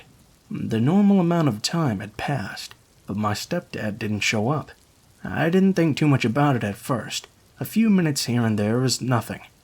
I'm going to try and explain how this worked. The bus stop was not down on the regular road. To get to it, you have to turn off the road into the back of the park. The road went slowly up the hill, stopping in a circle, right where the bus stop was. So in plain terms, there was no reason for anyone to be in that area unless they were coming to work at the park. More time passed by, and my stepdad still hadn't shown up yet. He may have been a little late once or twice, but as more and more time kept passing, I started to get worried that he still hadn't shown up yet. This was in the early 1990s, so I didn't have a cell phone. The payphone I used to call him was in the locker room. I wouldn't be able to get back in there, because the door I exited was now locked. I had no avenue to call him and see why he hadn't arrived yet. All I could do was sit there and wait until he showed up. After waiting for a little while, looking down the road absent-mindedly, I noticed something a little bit strange. I could see a figure walking up the sidewalk, slowly towards the bus stop. At first, the figure was something I could barely make out. I mean, it wasn't really a long road, but it was extremely dark. Although I thought it was very weird that someone was out there walking so late, I didn't really put a lot of thought into it. But the more I kept waiting for my stepdad to show up, the more attention I began to pay to the figure now walking towards me. I noticed that it was moving pretty slowly. He was also limping as he walked closer and closer. He was wearing this long, dirty trench coat, even though it was very hot outside. I didn't really want to stare at him, but it was just such an odd sight. When he got under some light finally, he looked even stranger to me. I mean, he may have been a homeless guy, and I guess he passed as one if he didn't. I watched as he stopped and picked up a handful of gravel from the side of the road. What the hell was this guy doing? As he got closer to the bus stop, I watched him make a sudden movement. I wasn't sure what that movement was meant to be, until something hard hit the glass on the side of the bus stop. He had thrown a large rock at it. I jumped. The rock nearly struck me. "Hey, stop that!" I yelled. "You almost hit me." He got closer and threw once again. This time the rock smacked me right in the forehead. It broke the skin and was incredibly painful. I ran behind the bus stop as he began pelting rocks at me. As he got closer, I realized he was wearing a rubber mask he had likely had from a part of a Halloween costume. He kept throwing rocks and hitting the glass. Then, I saw him draw something that looked like a knife out of his jacket pocket, and I felt my blood turn cold. The guy was distracted, though, because a set of headlights began coming up the road. I noticed it was my stepdad in his pickup truck. The guy turned around and looked at the truck. Then he dropped the leftover rocks and took off through the trees by the side of the road. My stepdad finally showed up to pick me up. I jumped in the truck and told him to drive right away. He asked me what had happened, and I explained the situation to him while we drove off. It was such a surreal experience, I wasn't sure if it even really happened. I found out later my stepdad had accidentally fallen back to sleep after waking up. He apologized for me, but it didn't really matter too much. I was just glad he arrived in time to help me.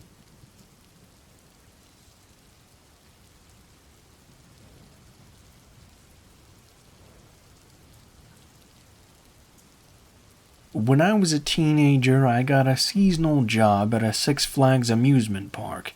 It was sort of the big employer in our area, which I guess shouldn't be a surprise. However, it was only open during the spring, summer, and early fall, which made it a perfect place for high school students to get their jobs at. Now, this was a long time ago.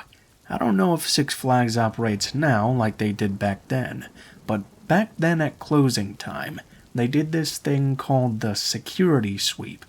The entire park was basically just a big circle, so to the right of the entrance, the security guard would sweep around the park, basically forcing the customers, or guests as we were supposed to call them, but I think it's rude to charge guests admission, counterclockwise around the park, right back to the entrance. The only reason I bring this up to you is to explain what it was like when I worked there.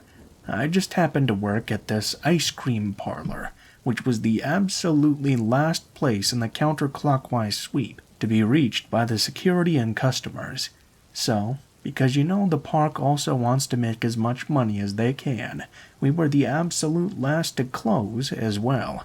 After closing, we still had to clean too. Plus, I had a drawer I had to take down to the cash drawer. I was for sure one of the last people to leave the park at night, and unlike others who worked in the store with me, I didn't have a car. I had to walk to the dressing room, change out of the clothes, and then walk all the way out to the back of the park to the bus stop. If you've never been in a big place like Six Flags after close, you probably don't know just how creepy it can be when you're there all by yourself. But at least you know for sure that you're in a huge and relatively safe space. Not only is it really difficult for someone to break into an amusement park, there's security there at all times. Even the employee parking lot was caged in. But for the employees such as myself who took the bus to work, we had to walk through a small back area to a bus stop with only a small bench and light. Very few bus riders worked at night though, because the buses in the area did not run any later than 7 p.m. And that probably makes you wonder why I was a closing employee. Well, it was the only hours they would give me. So, when I was done, I would go out and call my stepdad on the telephone. He would usually be sleeping at the time, but he would come and pick me up and take me home before going back to bed. This was a very late night during the summer. I can't remember exactly when it was, but the park was late getting closed that day. Tons of people rushed right into the ice cream parlor at the end. We were busier than we were any other time of day. Once the park closed, they sent me to the money counting station. Then I still had to come back and get everything cleaned up. It was easily 2 o'clock in the morning by the time I finally finished and got changed and got out of the park. I called my stepdad, and he told me that he was on his way. So I began walking out of the employee parking area so I could head over to the bus stop. It was creepy as hell because there was no one in the locker room whilst I was there. And there were also no cars in the parking lot. To be in such a huge area, normally teeming with people, and for it to be so empty and silent, it was unlike anything I can explain. I walked down the sidewalk to the bus stop. It was nothing more than a bench with one of those wind and rain guards on it. It was a dim light in the little cubby or whatever. I sat down on the bench and waited. The park was only about a 15-minute drive away from my house, and that was around the time that it took for my stepdad to get there and pick me up usually. So I waited. The normal amount of time had passed, but my stepdad didn't show up. I didn't think too much about it at first. A few minutes here and there is nothing. I'm going to try and explain how this worked. The bus stop was not down on the regular road. To get to it, you have to turn off the road into the back of the park. The road went slowly up the hill, stopping in a circle, right where the bus stop was. So in plain terms, there was no reason for anyone to be in that area, unless they were coming to work at the park. More time passed by, and my stepdad still hadn't shown up yet. He may have been a little late once or twice, but as more and more time kept passing, I started to get worried that he still hadn't shown up yet. This was in the early 1990s, so I didn't have a cell phone. The payphone I used to call him was in the locker room. I wouldn't be able to get back in there, because the door I exited was now locked. I had no avenue to call him and see why he hadn't arrived yet. All I could do was sit there and wait until he showed up.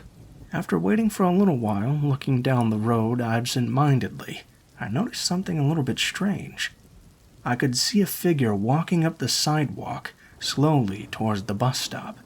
At first, the figure was something I could barely make out. I mean, it wasn't really a long road, but it was extremely dark. Although I thought it was very weird that someone was out there walking so late, I didn't really put a lot of thought into it.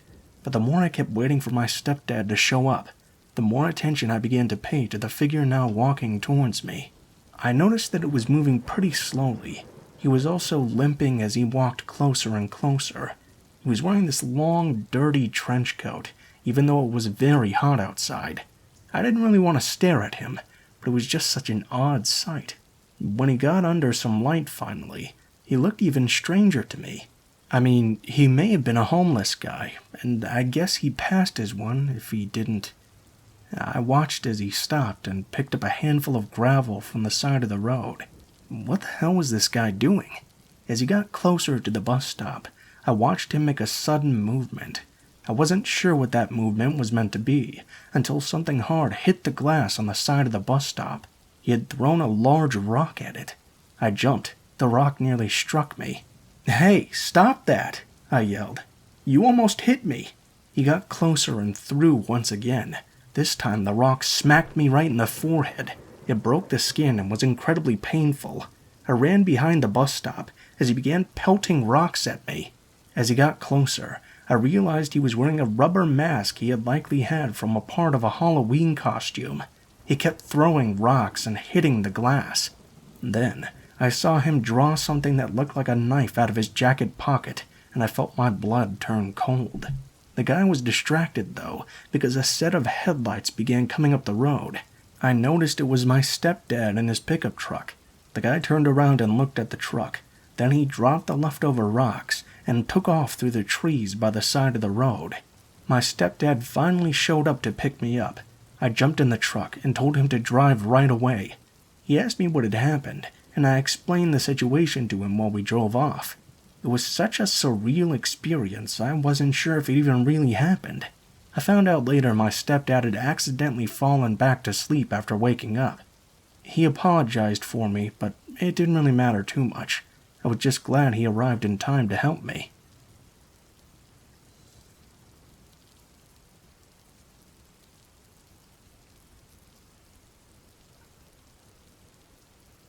When I was a teenager, I got a seasonal job at a Six Flags amusement park. It was sort of the big employer in our area, which I guess shouldn't be a surprise. However, it was only open during the spring, summer, and early fall, which made it a perfect place for high school students to get their jobs at. Now, this was a long time ago. I don't know if Six Flags operates now like they did back then, but back then at closing time, they did this thing called the security sweep.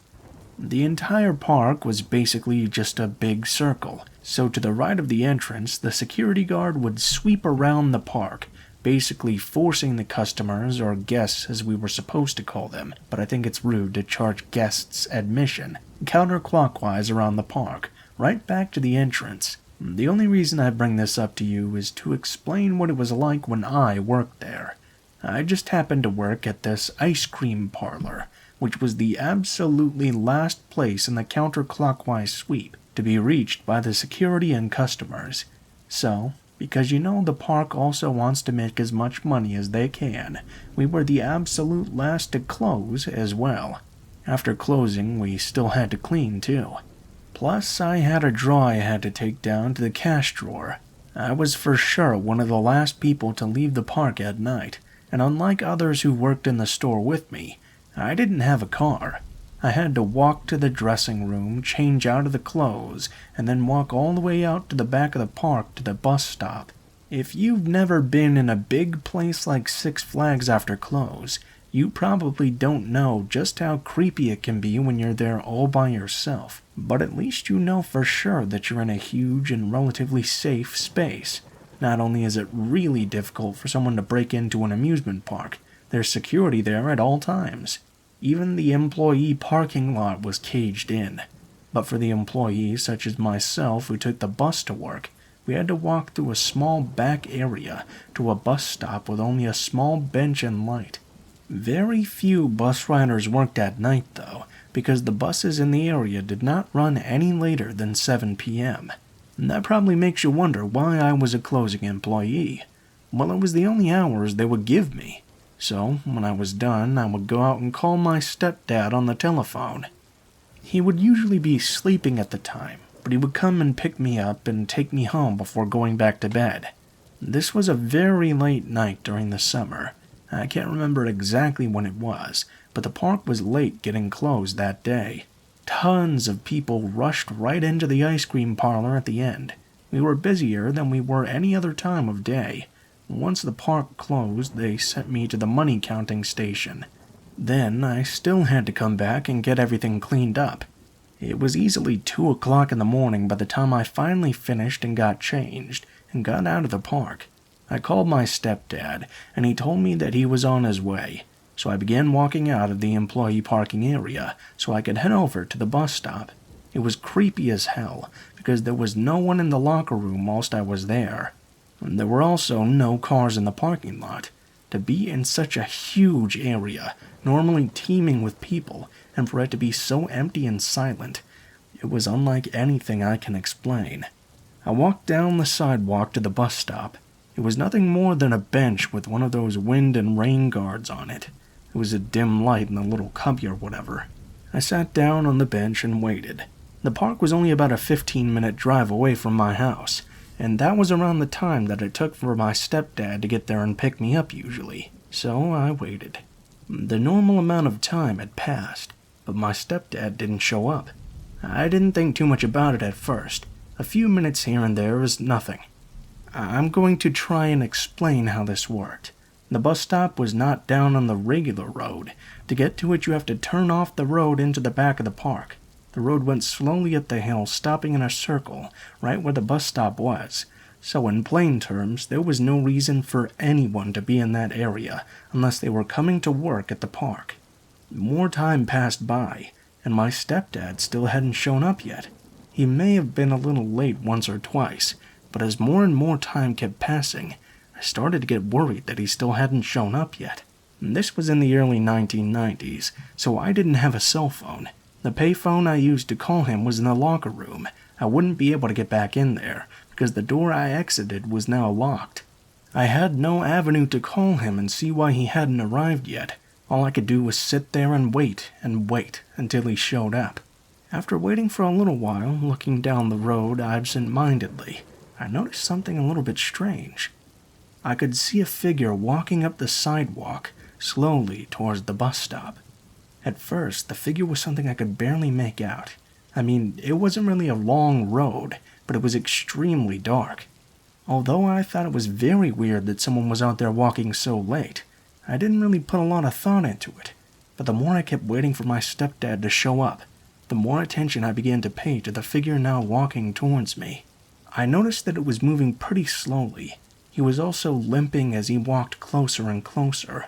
He was wearing this long, dirty trench coat, even though it was very hot outside. I didn't really want to stare at him, but it was just such an odd sight. When he got under some light finally, he looked even stranger to me. I mean, he may have been a homeless guy, and I guess he passed as one if he didn't. I watched as he stopped and picked up a handful of gravel from the side of the road. What the hell was this guy doing? As he got closer to the bus stop, I watched him make a sudden movement. I wasn't sure what that movement was meant to be, until something hard hit the glass on the side of the bus stop. He had thrown a large rock at it. I jumped. The rock nearly struck me. "Hey, stop that!" I yelled. "You almost hit me." He got closer and threw once again. This time the rock smacked me right in the forehead. It broke the skin and was incredibly painful. I ran behind the bus stop as he began pelting rocks at me. As he got closer, I realized he was wearing a rubber mask he had likely had from a part of a Halloween costume. He kept throwing rocks and hitting the glass. Then, I saw him draw something that looked like a knife out of his jacket pocket, and I felt my blood turn cold. The guy was distracted, though, because a set of headlights began coming up the road. I noticed it was my stepdad in his pickup truck. The guy turned around and looked at the truck. Then he dropped the leftover rocks and took off through the trees by the side of the road. My stepdad finally showed up to pick me up. I jumped in the truck and told him to drive right away. He asked me what had happened, and I explained the situation to him while we drove off. It was such a surreal experience, I wasn't sure if it even really happened. I found out later my stepdad had accidentally fallen back to sleep after waking up. He apologized for me, but it didn't really matter too much. I was just glad he arrived in time to help me.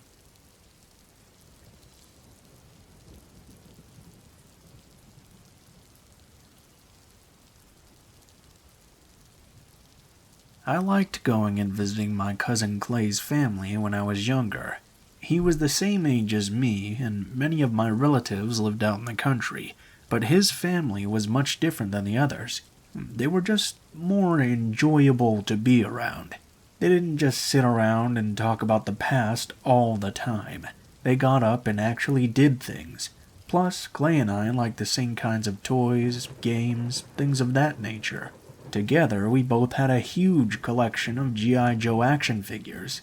The only big difference between us is that he liked Serpentor and I was loyal to the Cobra Commander. I was around 12 years old when this event happened. Clay had an older brother named Dale that I didn't really hang around with too much. He was always hanging out with his friends and rarely did anything with his younger brother, who was 4 years his junior. This year, Dale had just gotten his driver's license, and his father had given him an old, if somewhat small, pickup truck. He spent a lot of time out driving with his best friend when he got it. On the night this happened, Dale was supposed to be watching Clay and myself. It was definitely not his favorite thing to do, however. He also knew better than to leave us all alone, though. If Mom called the house and Clay answered it, and he wasn't home, their dad would blister his butt. So on this night, Clay wanted to go out driving with his buddy Kenny. The only way he could think to do this without getting in any trouble was to take Clay and I with him. He let us ride in the bed of the truck, which we'd always wanted to do anyway. After he picked up Kenny, we all stopped at the gas station to grab some bottles of pop. Then they headed out driving again. Dale liked to drive up through the hills. He would drive a lot faster than he probably should on these roads, though. I liked it, even though riding in the bed of the truck through the dark country roads was a new experience for me. Being in the back, we didn't exactly have the benefit of headlights, and there weren't street lamps out in the hills, so it was really, really dark. We could see all the stars in some parts, at least where the trees didn't reach over the top of the road, and that was a really cool experience. Well, Dave would drive pretty fast even when he probably shouldn't. He didn't drive so fast as to be extremely dangerous or anything. Clay and I pretty much enjoyed it, sitting in the two back corners of the bed of the truck. And the two of us were really enjoying the ride. We had to yell at each other in order to talk, but the feel of the wind was great, and so was everything else. Occasionally, one of us would get hit by a small, skinny branch or something, but we didn't mind that too much. Suddenly, though, Dale slammed on the brakes of the truck. He hit them hard and fast, and the truck stopped just as well. Clay and I tumbled forward a little bit due to the sudden stop. Luckily, we didn't get hurt, though. "Holy shit!" we heard Kenny exclaim from the front of the truck. Clay called out to his older brother, asking what was wrong. Dale didn't answer him, though. Clay and I were able to look out the front window, though what we saw scared the living crap out of us. We saw a man standing in the middle of this dark road. He looked dazed and was stumbling around as if he were drunk. That was one thing, but when I looked closer, I noticed he seemed to be covered in blood. His hands and arms looked more covered than any part of his body. All of this happened in just seconds, and the moment the man saw us, he looked shocked. He ran off, stumbling into the woods, while the four of us sat there in shock. Clay started shouting at Dale to get moving out of there, but Dale didn't move. He told us to stay in the car. He got out and walked over to the side of the road. Well, Clay wasn't about to listen to his brother, and he jumped out over to the side of the road. He ran to the front of the truck, and then I saw this horrified look on his face, as he obviously spotted something else. You would think that such a horrified expression would signify to me that I probably didn't want to see it, but I also jumped out as well. I had to see just what it was that freaked him out so much. I jumped out of the truck and ran to the front. I nearly vomited when I saw what my cousins had been so shocked by. There was some sort of animal on the side of the road. At least something that had formerly been an animal, probably. It was about the size of a medium-sized dog, but it was so bloody and it had been skinned that we couldn't even tell what it was. It was just this bloody, goopy mess. We didn't really exactly know what to think of it. All we could guess was that either the man we saw had killed it, or something else had. We didn't know. Whatever it was, though, the whole scene was scary as hell to see. Dale and his friend considered going after the man to find out what had happened, but they decided wisely not to do so. They eventually hopped back into the car and drove around a bit more before taking us home. None of us ever mentioned this to our parents. It was such a strange and weird thing that we felt it might just be better not even talking about it.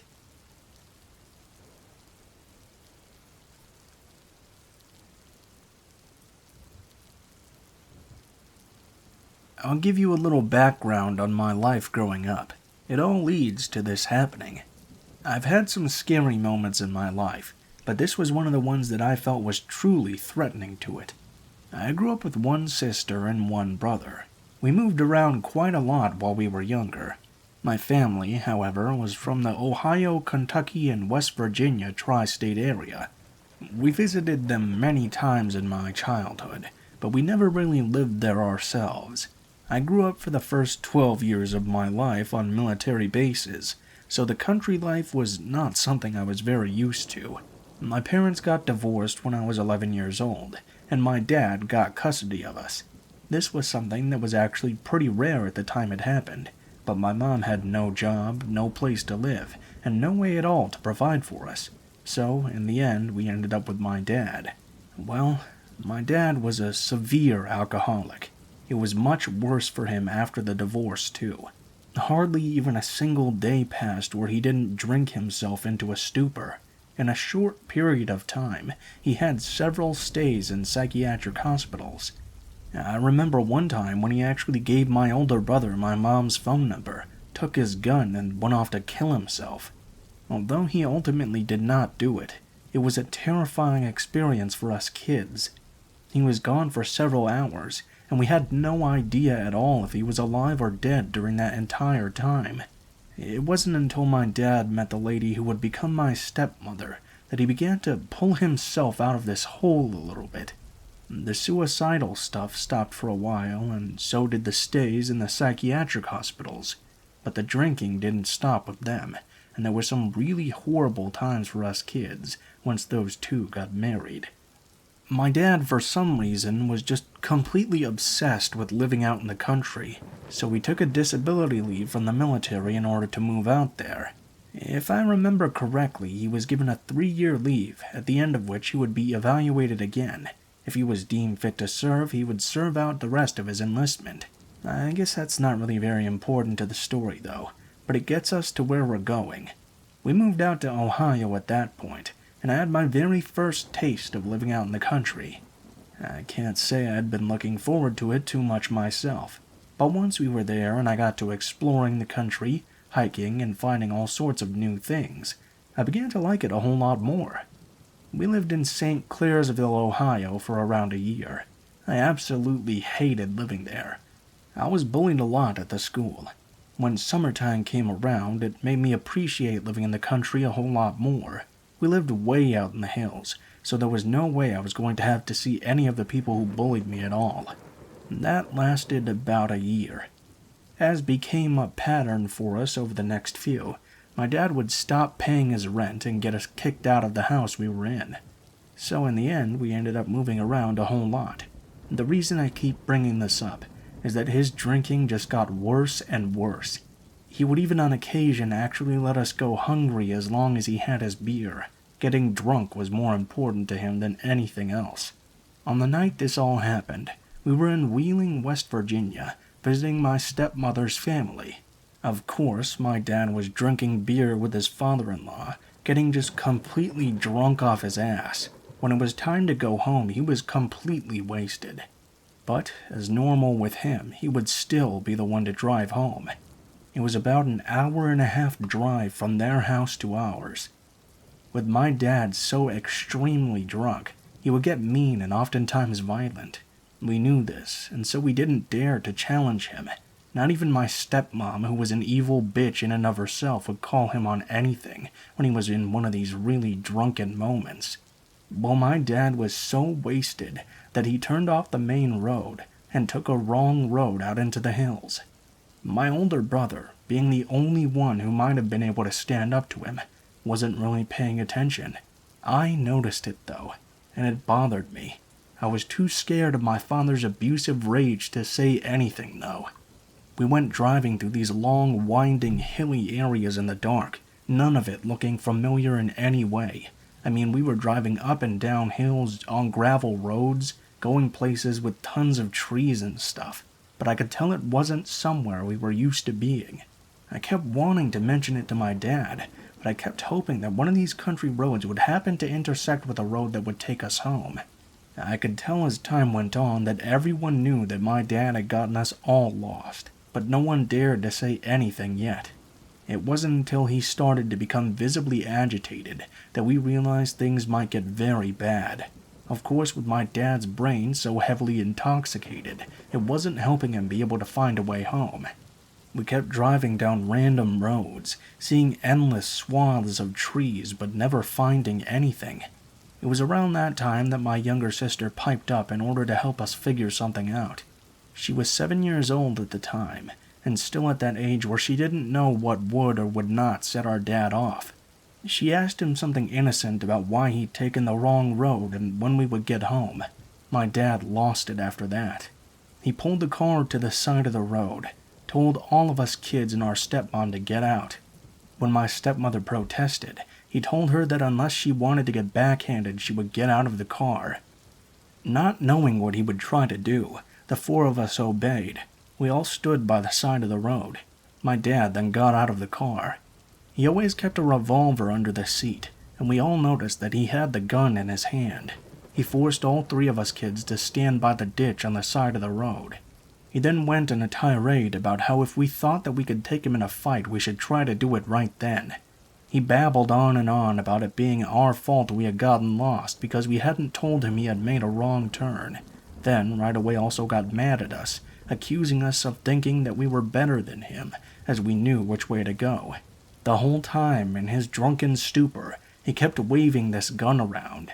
I don't really think my older brother was scared. He was 2 years older than me, and he wasn't really scared of very much. He was a huge guy, even at 15 years old, but I know that my sister and I were terrified. He just kept swinging the gun around randomly and had the gun cocked with his finger on the trigger the entire time. Very often it was pointed at one of us as it was flailing around. It would simply take a jerk of his trigger finger to shoot one of us kids on the side of the road. I'm not sure how long this went on, and truthfully, I didn't even pay attention to most of what he ranted about. I do remember hearing the gun go off, though. I cringed and checked my sister to make sure she hadn't gotten shot. Fortunately, no one did. My dad then stumbled over to the ditch on the other side of the road. He proceeded to vomit, and after that was done, he passed out. My stepmother tried to make us get him and help him into the car, but we refused to do it. My brother pushed her out of the way, and he got my sister and I into the car. He did not have a driver's license, but he knew how to drive. He drove my sister and I back to the house, leaving my drunken dad and stepmother there. I don't really know what happened after that. I know once my stepmother and dad had gotten home, they confronted my brother about it. But my brother told my dad that if he ever did anything like that again, he wouldn't live through it. No longer being brave from being drunk, my dad and stepmom were put in their place and dropped it immediately. I wish I could tell you this was the last time something like that happened, but unfortunately, as is sometimes the case, it wasn't.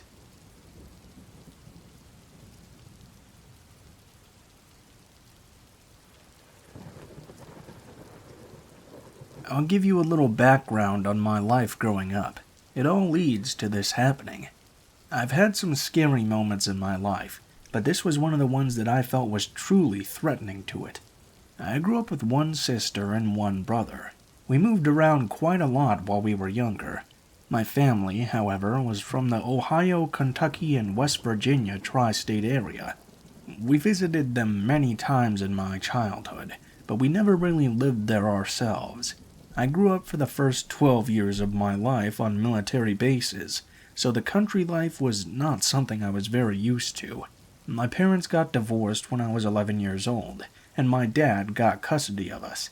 This was something that was actually pretty rare at the time it happened, but my mom had no job, no place to live, and no way at all to provide for us. So, in the end, we ended up with my dad. Well, my dad was a severe alcoholic. It was much worse for him after the divorce, too. Hardly even a single day passed where he didn't drink himself into a stupor. In a short period of time, he had several stays in psychiatric hospitals.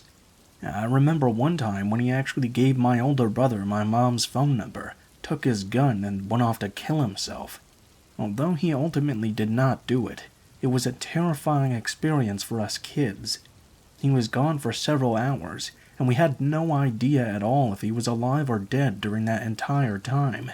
It wasn't until my dad met the lady who would become my stepmother that he began to pull himself out of this hole a little bit. The suicidal stuff stopped for a while, and so did the stays in the psychiatric hospitals, but the drinking didn't stop with them, and there were some really horrible times for us kids once those two got married. My dad, for some reason, was just completely obsessed with living out in the country, so he took a disability leave from the military in order to move out there. If I remember correctly, he was given a 3-year leave, at the end of which he would be evaluated again. If he was deemed fit to serve, he would serve out the rest of his enlistment. I guess that's not really very important to the story, though, but it gets us to where we're going. We moved out to Ohio at that point, and I had my very first taste of living out in the country. I can't say I'd been looking forward to it too much myself, but once we were there and I got to exploring the country, hiking, and finding all sorts of new things, I began to like it a whole lot more. We lived in St. Clairsville, Ohio for around a year. I absolutely hated living there. I was bullied a lot at the school. When summertime came around, it made me appreciate living in the country a whole lot more. We lived way out in the hills, so there was no way I was going to have to see any of the people who bullied me at all. That lasted about a year. As became a pattern for us over the next few, my dad would stop paying his rent and get us kicked out of the house we were in.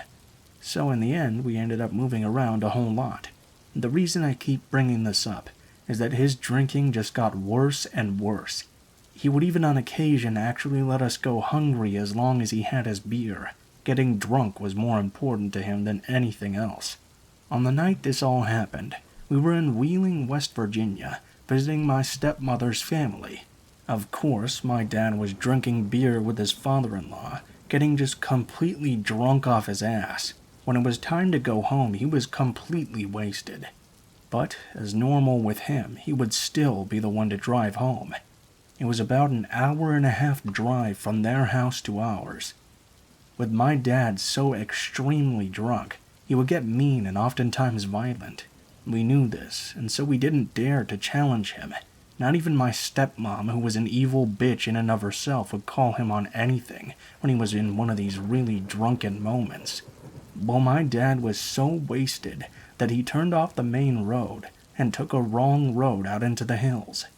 My older brother, being the only one who might have been able to stand up to him, wasn't really paying attention. I noticed it, though, and it bothered me. I was too scared of my father's abusive rage to say anything, though. We went driving through these long, winding, hilly areas in the dark, none of it looking familiar in any way. I mean, we were driving up and down hills on gravel roads, going places with tons of trees and stuff, but I could tell it wasn't somewhere we were used to being. I kept wanting to mention it to my dad, but I kept hoping that one of these country roads would happen to intersect with a road that would take us home. I could tell as time went on that everyone knew that my dad had gotten us all lost, but no one dared to say anything yet. It wasn't until he started to become visibly agitated that we realized things might get very bad.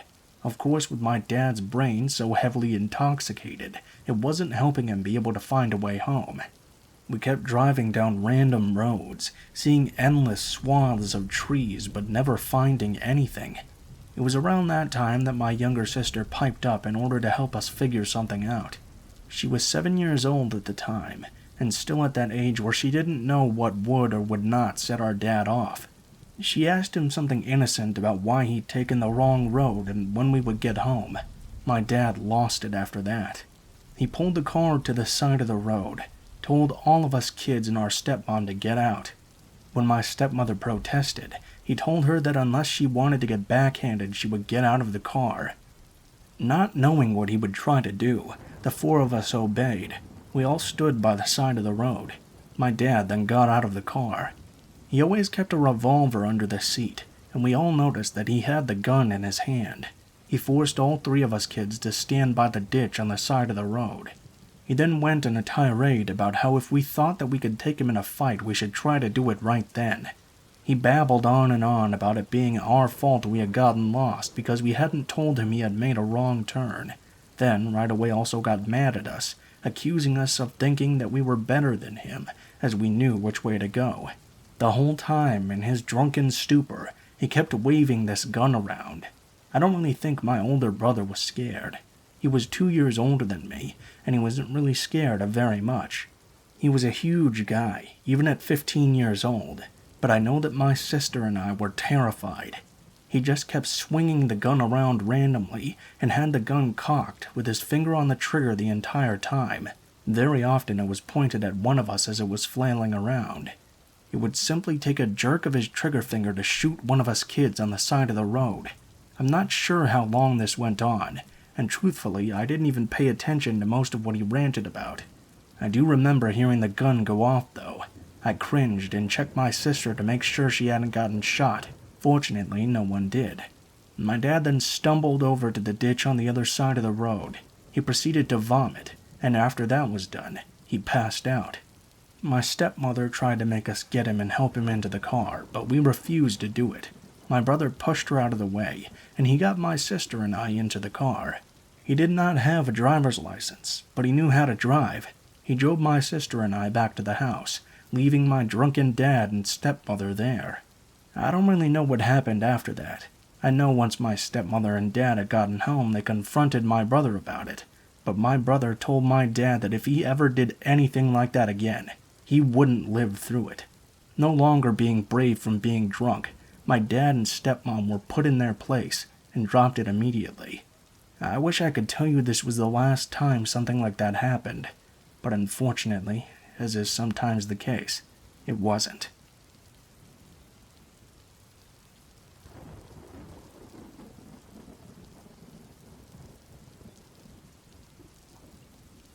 I was maybe 22 years old and taking the bus home in a major city.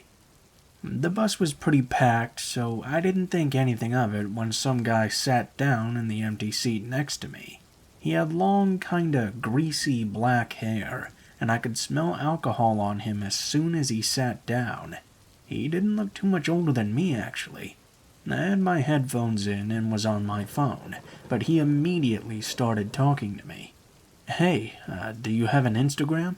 I made a show of pulling out my earphones, hoping he'd get the hint that I was not looking to chat. I told him I didn't, which was a lie. Yes, you do. I can see the app right here, he says, and taps his finger on the very visible Instagram icon on the screen of my phone. I was immediately embarrassed that he'd caught me in such a bold-faced lie, and I blamed that feeling for the incredibly stupid way I proceeded to then handle him.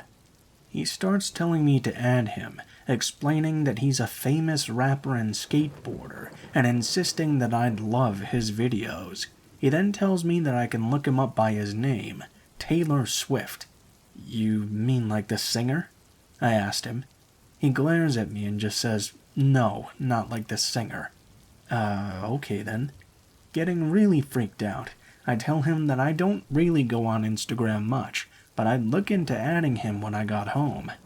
Suddenly he just grabs my phone out of my hands and proceeds to open up my Instagram account to look himself up and add himself as my friend, all while continuing to rant about his rap career. At this point I was genuinely worried that this guy was insane, and I was just trying to be as nice as possible in case he turned out to be violent. I'm sitting in the window seat, so he's blocking my ability to get up and move. Still, looking back, I wish I'd started some drama when he took my phone. He then hands my phone back to me and asks for my phone number.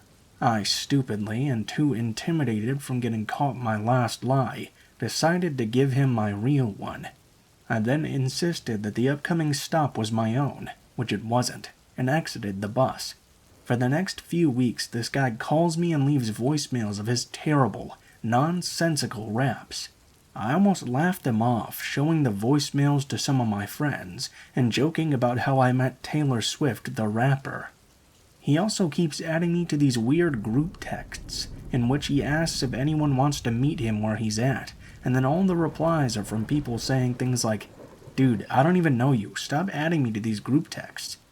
Maybe a month or two after this encounter, my roommate comes home and tells me she has some big news. She works for a yoga studio, and one of her clients, another 20-something woman living in our neighborhood, approached her to warn her about a local creep that had been harassing a friend of hers. Apparently this guy had fixated on her friend after meeting her randomly on the street and started stalking her. Her friend even had to get the police involved after this creep shoved a letter for her through the mail slot into her apartment. The letter was full of nonsense and threats to find her and hurt her. As I'm sure you've all guessed already, this weirdo referred to himself as Taylor Swift. Well, Mr. Swift was swiftly caught by the police a few days later. He turned out to be some homeless guy who really had legally changed his name to Taylor Swift. He also turned out to be in violation of his probation, as he was a convicted rapist who moved to our state without registering as a sex offender. After he was caught, the police raided his phone and found literally hundreds of photos he'd secretly taken of women around our neighborhood, many of whom were teenagers. He did some jail time for this in the end, but in the end he was released pretty quickly as well, because of his name and his apparent determination to continue being a fucking creep. I still see his exploits pop up in the news occasionally. Last I heard, he was stalking women in a city about an hour and a half away from me.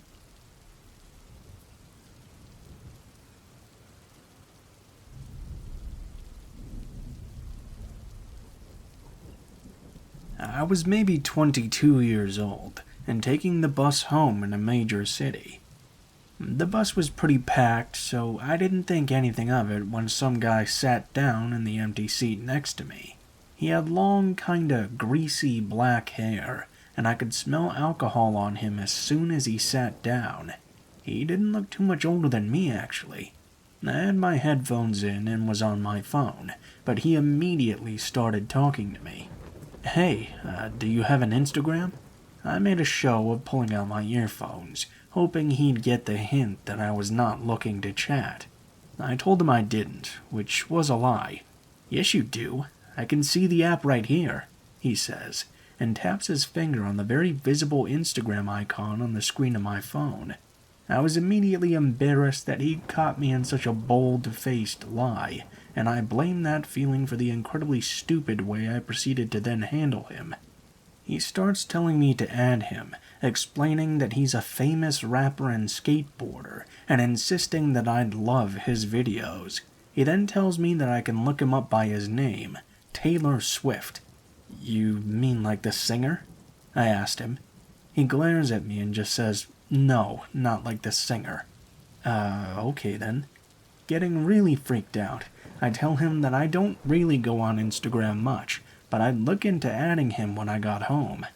Suddenly he just grabs my phone out of my hands and proceeds to open up my Instagram account to look himself up and add himself as my friend, all while continuing to rant about his rap career.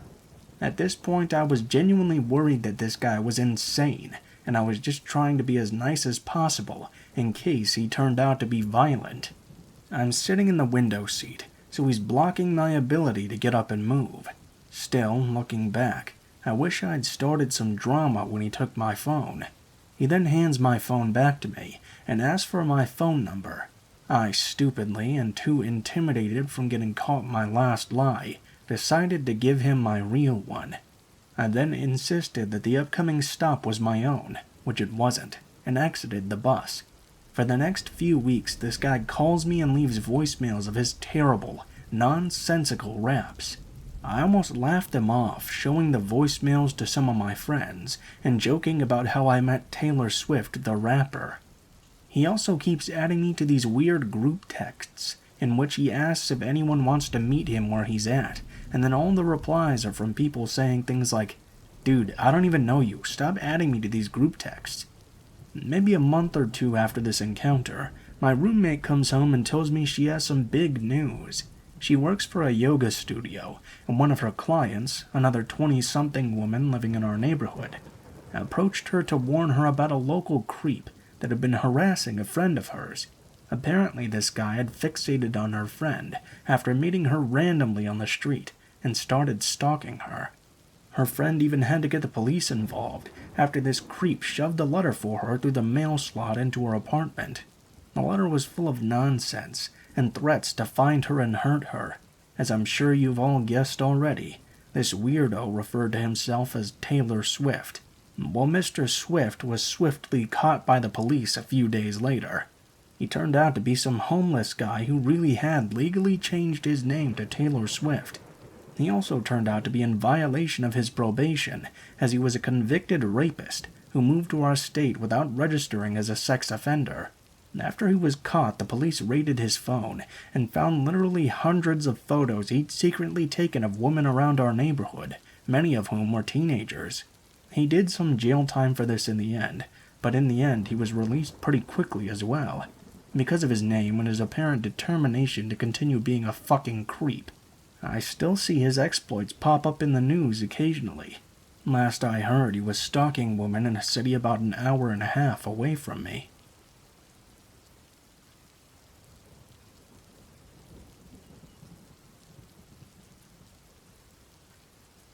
Before the story, I would like to address that I'm from northern Norway.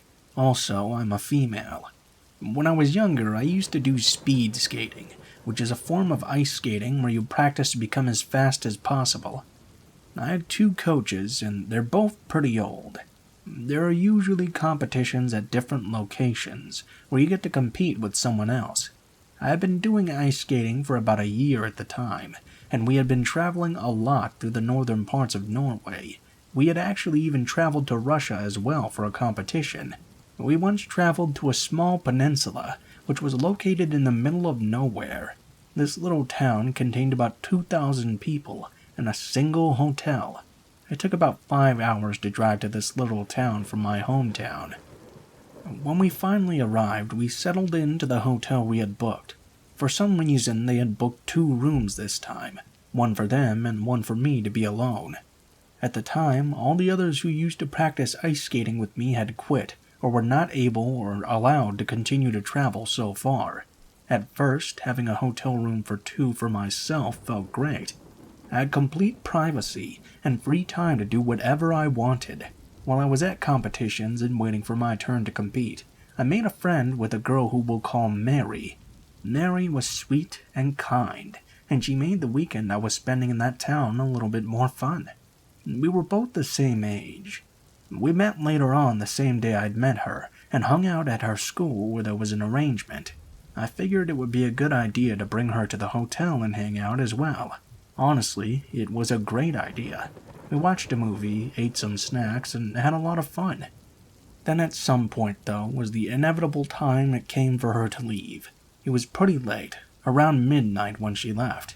I was a decent kid, so I followed her downstairs to the lobby to say goodbye. I was also intending on buying a bottle of soda while I was downstairs as well. Once she had left, I went to buy the soda at the counter that was close to the exit. There was a man standing behind the counter. He had an accent, so I figured he had moved to Norway from another country recently. He seemed very interested in me, and asked what I was doing in the lobby at such a late time. I told him I wanted to get a soda, and asked the price for the bottle as there was no price tag near. He told me that one bottle was about 40 NOK, which is about 5 USD. I decided I would not pay that much for a small bottle of soda, and said I would be heading back upstairs instead. Surprisingly, the guy instantly started begging me to stay downstairs and talk to him. This scared me a little bit, but I felt as if I had to stay for some reason.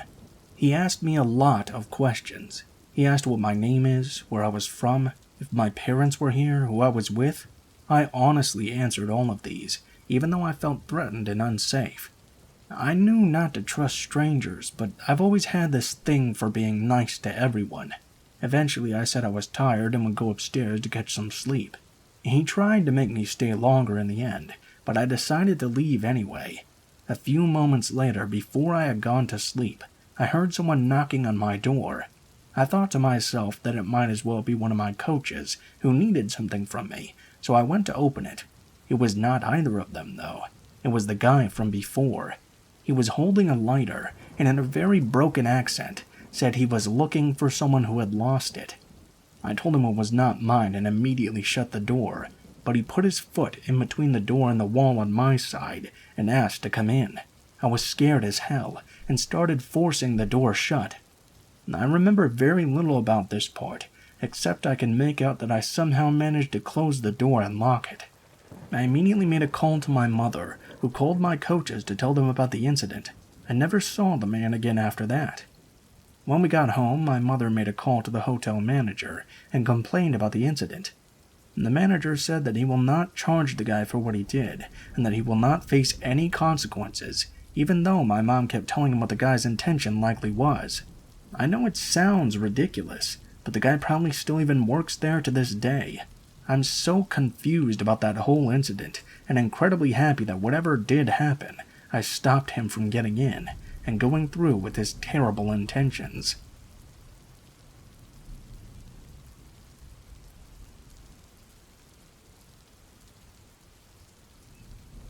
This story begins around the time of my junior year of high school. I was 15 years old, and in that phase of my life where I didn't listen to anyone, yet at the same time was completely impressionable.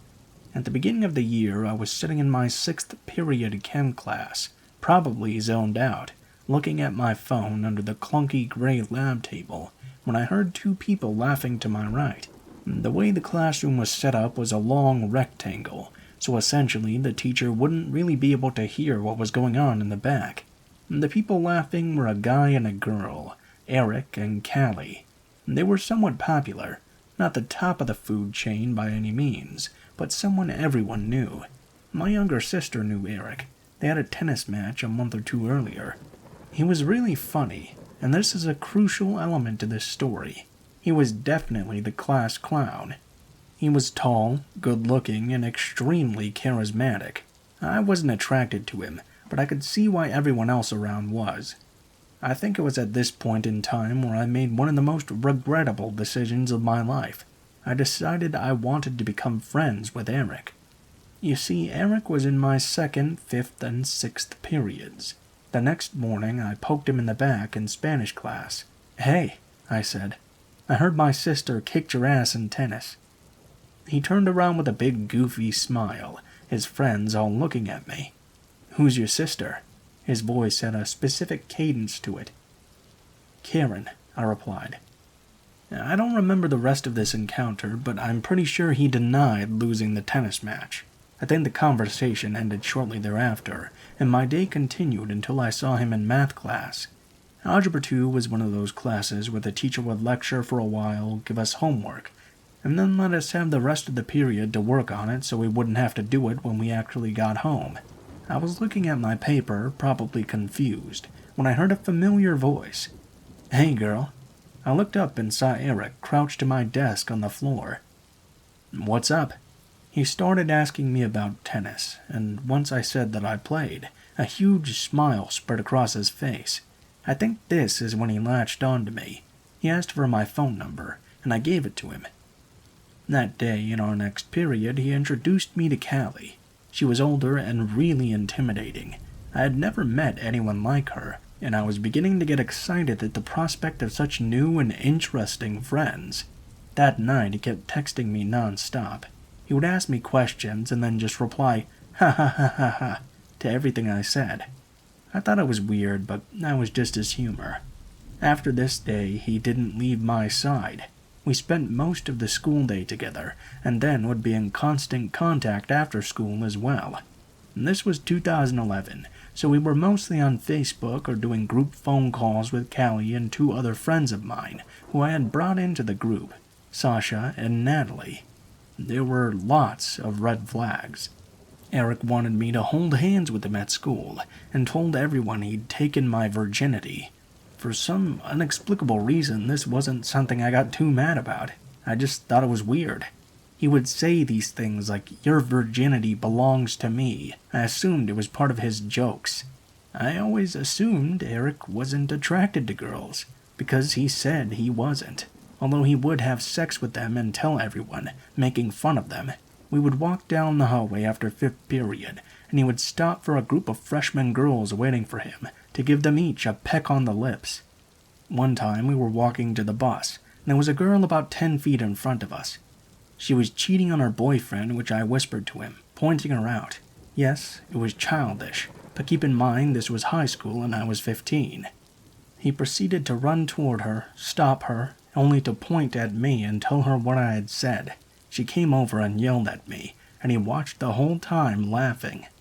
A few months into the friendship, I began sneaking out with Eric, bringing him alcohol from my dad's liquor cabinet. Eric was a heavy drinker, especially considering our age. This all came to a head when he asked Kelly and I to come over one night. His dad was in prison and his mom was in rehab, so he lived with his grandparents. We pulled up outside his house, and his car wasn't there. We waited for a while, and finally he sped into the neighborhood and stumbled out of the driver's side completely wasted. We followed him inside, and his grandparents weren't home. I don't know what I said, but the next thing I know, he just grabs a knife off the kitchen counter and charges at me. I took off running and made it into Callie's car, slamming the door shut and locking it. He stares at me through the window before bursting into laughter.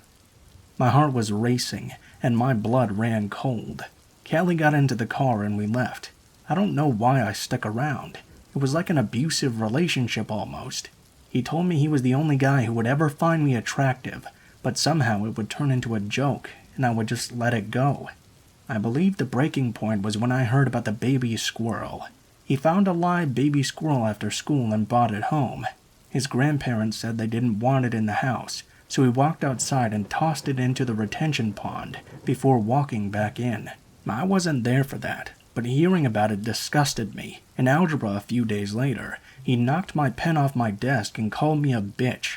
Look, Eric, I don't want to be friends with you anymore, I told him very firmly. Don't talk to me. His head snapped back, and he moved to the desk in front of mine. You won't be able to ignore me. He laughed. I know where to find you. I'm going away to college next year, I reminded him. You'll never be able to get away from me. Are you threatening me? Yes. I know this sounds like a cheesy horror movie, but that was our exchange word for word. The next week was endless phone calls, and him trying to get me to talk to him at school. At first, it was jovial when he thought I was going to change my mind. Then he came up to me in math class and opened his backpack. Inside there were several large kitchen knives. I should have told the teacher at that point. I really should have. But it wasn't until a few days later when he pushed me too far. I'm going to rape you, then murder you, and I'll make Natalie film it. I went to the dean's office and told them everything. I had grown up being told not to snitch, but I couldn't focus in class anymore. I had been a good kid this entire time. I'd never been in trouble, so they believed what I told them right away. Here's the kicker. They called him into the office, and he admitted to everything, nodding, smiling, confirming all the stories I'd told them. Dean Thomas sat me down the next day and told me I needed to call the police. He said that there was something clearly wrong with him and that Eric just didn't get it. They put a school version of a restraining order on him. He wasn't to talk to me, and during tests he had to be taken to a separate classroom. He would do everything he could to get around these rules. He would talk about me right in front of my face, but wasn't technically talking to me. He said out loud to the class, "Some girl put a restraining order on me because she thinks I'm dangerous." The teacher laughed and said, "Doesn't she know you're joking? That that's just you being Eric?" The backlash I faced was enormous. All of his groupies shunned me and laughed at me. Even my own friends said I was overreacting, except for Natalie. She was always intuitive. She said he made her feel uncomfortable from the start and had started following her from class to class. When his birthday came, he approached me with Callie, and Callie said, "He wants you to wish him a happy birthday." Eventually, a mutual friend called me and told me Eric had threatened to kill himself if I wouldn't talk to him again. I went back to the dean's office, and this time every dean, vice principal, and even the principal got involved as well. My school was big, and there were 550 kids in my class. The school year ended, and without the protection of the authorities there, I was fielding more phone calls. When I blocked his number, he would just call me on Callie's phone. He would drive around my neighborhood just to see if my car was in the driveway. He even came to my tennis matches, the ones we'd initially bonded over. I could see his silhouette in the fence, watching me. By senior year, things had calmed down.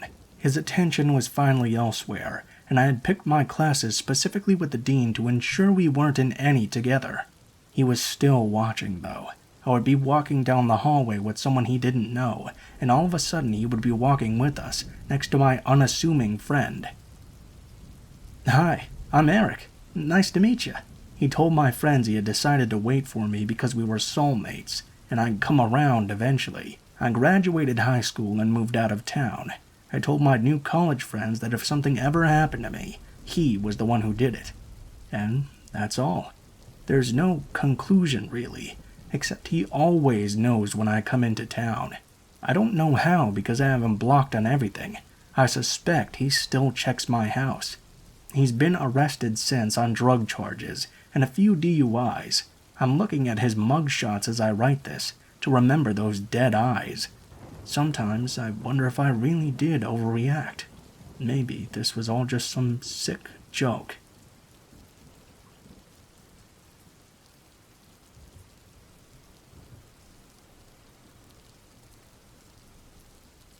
When I was younger, somewhere between 5 or 8 or so, a distant family member who was supposedly well-loved died, and one of his last wishes was for the final celebration of his life to take place at his childhood home.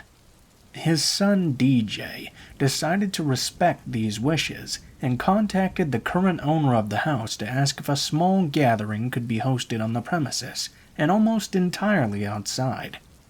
As far as DJ and basically everyone else could tell, the homeowner was very kind and understanding, and agreed right away, offering to even help out, but being very clear on boundaries and such. Fast forward to the event itself. My family is all arriving, I'd say at around 3 in the afternoon, but I just have this horrible, anxious feeling in the pit of my stomach that I just can't shake. I mentioned it to my mom, saying something silly that I probably heard on TV about my gut feeling. My parents just shrugged it off and told me everything was fine and to come on. I really trusted my parents, so I stepped out of the car, all dressed up in a cute dress and layered in cheap plastic jewelry, think like Mardi Gras beads type things.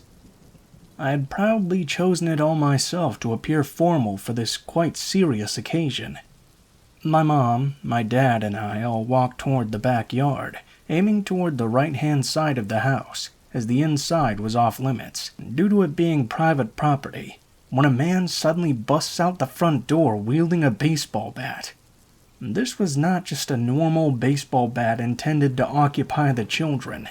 No, this man bursts out of his front door, screams at everyone, yelling about how horrible we all are and how our family is disgusting, all while gripping a baseball bat full of nails.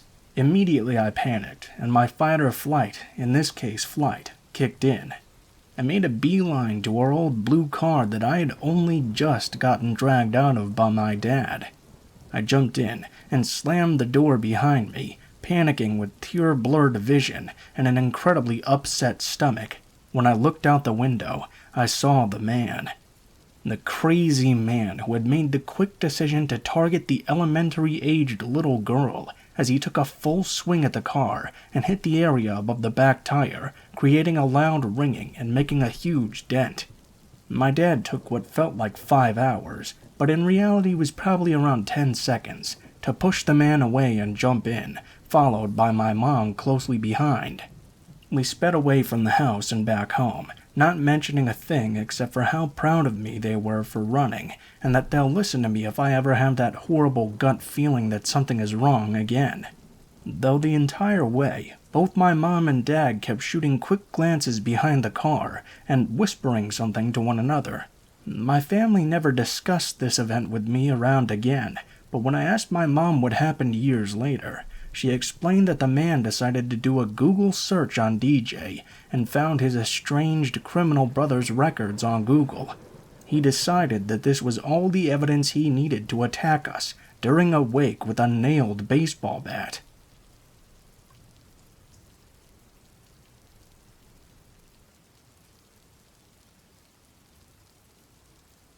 Okay, so before I get into the story, there's a few things I need to explain about my country, South Africa, for you to fully understand it. In South Africa, it's normal to have high brick walls with electric gates, electric fences, and alarms. Crime here is very hectic. It's also pretty normal to have big gardens. My family and I are big animal lovers, so at the time we had 6 dogs. 2 Shar-Peis, 2 German short-haired pointers, and 2 Dachshunds. With that being said, our dogs roam freely in and out of the garden, as it was obviously enclosed. We usually leave the veranda door open during the day for them to do their thing. Another thing about South Africa, it's very normal to have a live-in domestic worker, such as a maid or a gardener. Like, even the average family usually employs them. It's not only something for wealthy people, which seems to be how it is in other countries. For the story, our DW is Ellie, and our gardener is Vince. This happened in 2007 when I was around 9 years old. My older brother, 10, and I had just gotten our first cell phones that day, my dad surprising us after work. You may think it's a bit young for such things, but it was to be used for emergencies or to communicate with our parents. Anyways, it's an important piece of info for the story. We don't usually leave our veranda door open at night due to security reasons, but I remember it being a hot summer night that night, so of course, this night of all nights. The veranda door was wide open, and the dogs were out doing their thing in the garden. My brother and I were in my parents' room setting up our new cell phones, all excited. Ellie's daughter Anne, who's like an older sister to us at 18, was helping my brother and I. My dad was somewhere in the house, and my mom was taking a bath.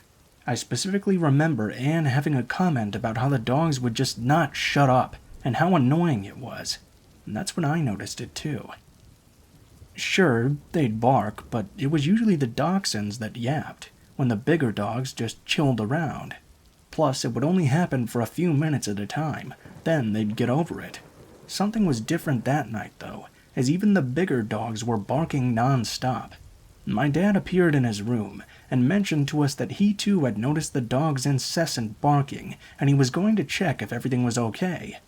No alarm bells went off in my head, and I don't believe my dad thought anything was amiss either, because my brother asked to investigate with him, and my dad agreed.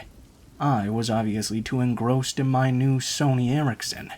My dad ventured out into our garden with my brother in tow, when he noticed the dogs were all grouped, growling and going nuts at a dark corner behind our ground swimming pool.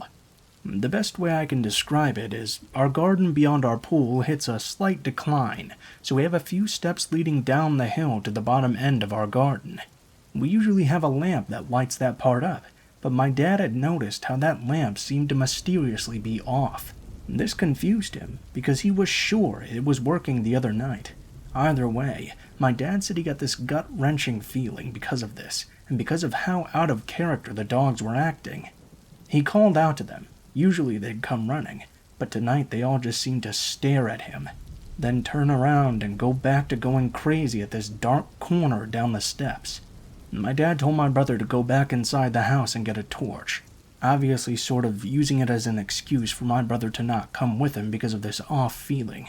When my brother went back inside, my dad slowly approached the steps. He noticed how the dog seemed to be snapping at whatever it was, hiding just out of view in the pitch darkness.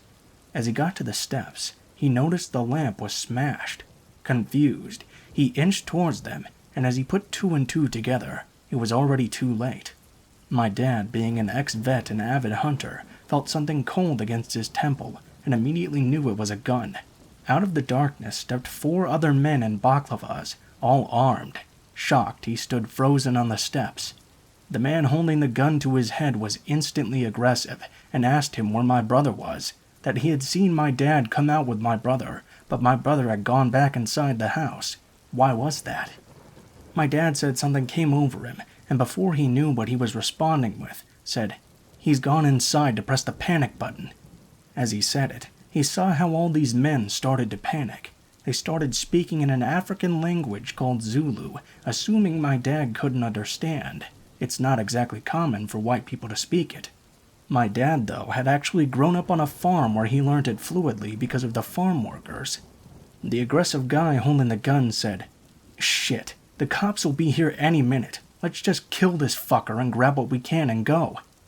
The others, though, seemed apprehensive, and a smaller man with them seemed really on edge. He continued to say how he couldn't go back to jail again, and they needed to just go before the cops show, which would be any minute. He was panicking. My dad took the opportunity to feed on the man's fear. My dad interrupted them, speaking English and pretending not to understand anything they were saying. He told them we usually have armed response vehicles that drove in our area, and since my brother had pushed the panic button so long ago, they'd be here any second. That finally did it. My dad watched as their plan unraveled before them. The smaller, scared guy started freaking out all the other ones, saying they needed to leave right now or else they'd be caught. His skittishness seemed to make the others even more nervous, and lose confidence until they started full-on fighting amongst themselves, their plans slowly turning to shit. The aggressive one pointing the gun to my dad's head slowly lowered it, as they started fighting, losing focus on my dad and shifting his focus onto his crew.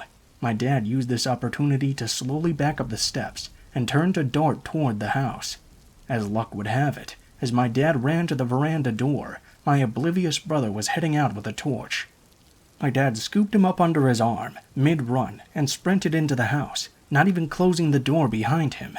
Silly, I know, but I think he just wanted to get my brother inside as quick as possible, without even thinking. Ann and I were obviously also oblivious to everything. When my dad rushed through the bedroom door, he slammed it shut, and told us to go hide upstairs in the attic. "There's 5 guys with guns outside. They're here to hurt us, so get upstairs now."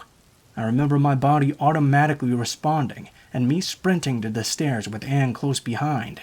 My mom ran out of the bathroom in only a towel not too far behind us. We sat there in the darkness, in silence. I swear you could hear a pin drop. I think we were all just waiting to hear something below us in the rooms. My mom cursed, saying she didn't have her phone on her, and neither did my dad. But it turned out, in my hand was my brand new Sony Ericsson. Never a better emergency to use it than now, right? My mom dialed the police, and I kid you not, they asked where we lived. We explained, and they told us it wasn't in their jurisdiction. Sorry, click, the line goes dead. We're now not only shitting ourselves, but we're flabbergasted too. My mom starts cursing like a sailor again, and that's when my dad realizes, damn, he didn't close the veranda door.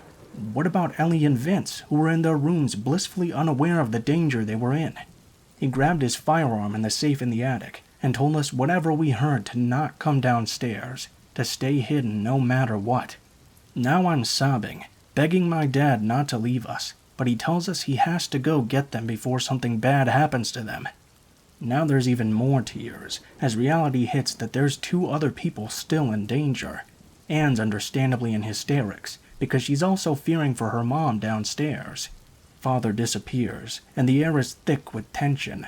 We can hear the dogs going crazy, indicating those men were still there. My mom then calls another number, the armed security that drives around the area. They said they'd be over in 10 to 15 minutes. They also said to wait and stay hidden until they ring our doorbell at the gate. We all waited in silence, fearing that we'd hear a gunshot or anything indicating these men were in our house. But there was just complete silence. The only sound was the dogs barking outside. After what seemed like hours, most likely a couple of minutes, we heard stomping coming up the stairs, and my heart rate quickened. I remember shutting my eyes and praying it was my dad with Ellie and Vince. Luckily, it was. We all hid for a while, and no one dared to speak. The dogs seemed to have calmed down considerably, but were still barking every now and then. The gate intercom rang out, and my dad told us to wait while he checked if it was the security company, and sure enough, it was. He opened up, and then the nightmare was over. I remember standing up and my knees buckling from the adrenaline my body had endured. The armed security somehow notified the police, and everyone investigated the garden. They found there were actually 7 pairs of footprints, and these guys bent the spikes on our wall and just climbed over. We got an electric fence installed shortly after. There must have been 2 other guys hiding in the shadows that my dad had never even seen, which is actually creepy in its own right. South Africa's violent crime is quite bad, and it's sickeningly common for torture and rape to happen during home invasions. I was obviously so young at the time, I didn't know the horrors of the world, and was just scared of my family getting hurt. Now that I'm older, just the thought of 4 women being in the house, and my mom being in nothing but a bath towel, gives me chills to this day.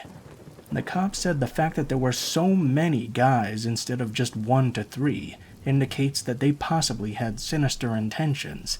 Thank goodness nothing happened to my family, and I'm forever thankful for my dad's quick thinking regarding the panic button. I'm also glad he understands Zulu and could manipulate the situation to benefit us. Lastly, my family will forever be in debt to our good boys and girls that warned us that night.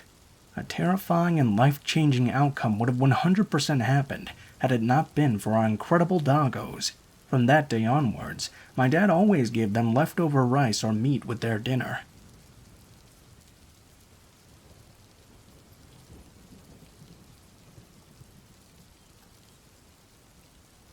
This is my first time posting anything like this on here, so forgive me if it isn't the best explanation. This summer, I decided to pick up some graveyard shifts at my current full-time job, simply because it pays more, and I'm a university student drowning in student debt. About 2 weeks ago, on a rare occasion that I get to sleep during the time the sun is down, at 3:30 a.m. to 4 a.m., I was suddenly awoken by a loud noise. Me being half asleep, I honestly didn't know what the sound was exactly, so I just chalked it up to being one of my neighbors dropping something, because I live in an apartment with very thin walls. I just wanted to try and go back to sleep. After about 10 minutes of laying there, though, with my eyes closed, I heard the sound once again.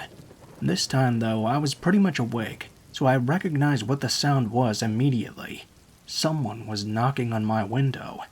For context, I'm a single female living alone and in a basement suite, so my windows are basically completely level with the sidewalk. Anyways, I'm obviously freaked out. I didn't know what the heck to do. I didn't want to move and make any loud noises, so they wouldn't know I was home, and I'm just frozen there laying in this bed. Then I hear the knocking again. I instantly bolt up, as my fight or flight kicks in, and run for the front door, which has my keys with my pepper spray on it. The keys clink together and make a noticeable noise. The knocking starts to get more intense and loud. This is when I realize the window with the screen by my bed is almost all the way open because my cat likes to sit on the edge. I had forgotten to close and lock it. I started to freak out, already having major anxiety. I started looking around for my phone just in case I needed to call the police. Me being clumsy and shaking from anxiety, I dropped it on the ground, and whoever was at my window proceeded to what sounds like slide either his fingernails or a sharp object down the screen. I realize this person's intentions are either to come in or to scare me, so like a fucking idiot and not thinking, I ran to the window as fast as I could and slammed it shut, locking it while avoiding looking outside at whoever it was. The knocking stopped, and I waited about 30 minutes without hearing any more. I laid back down and fell asleep from exhaustion. The next morning, I honestly couldn't believe that even happened to me. I started to think that maybe it was just a bad dream. I go outside and investigate, only to see an empty beer bottle and a ripped blanket. I text my only friend that knows where I live and ask them if they were fucking with me. They say no, which I figured, because they don't drive and live quite far away, and the buses around my house stop running well before 3 a.m. I called my landlord and told him what happened. He said to just ignore it, as this had happened many times before, which is pretty fucking creepy. Anyway, I obviously recognize now I should have done a lot of things differently and called the police right away. It hasn't happened since then, but nonetheless it was still super terrifying. But unfortunately, I can't afford to move again.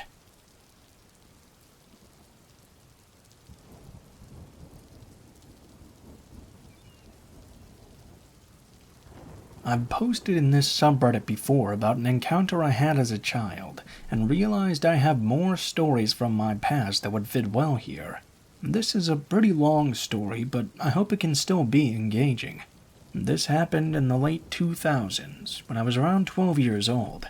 I grew up and still live in a developing nation, so many of the folks who regularly read here might not completely understand or relate to the circumstances behind this incident.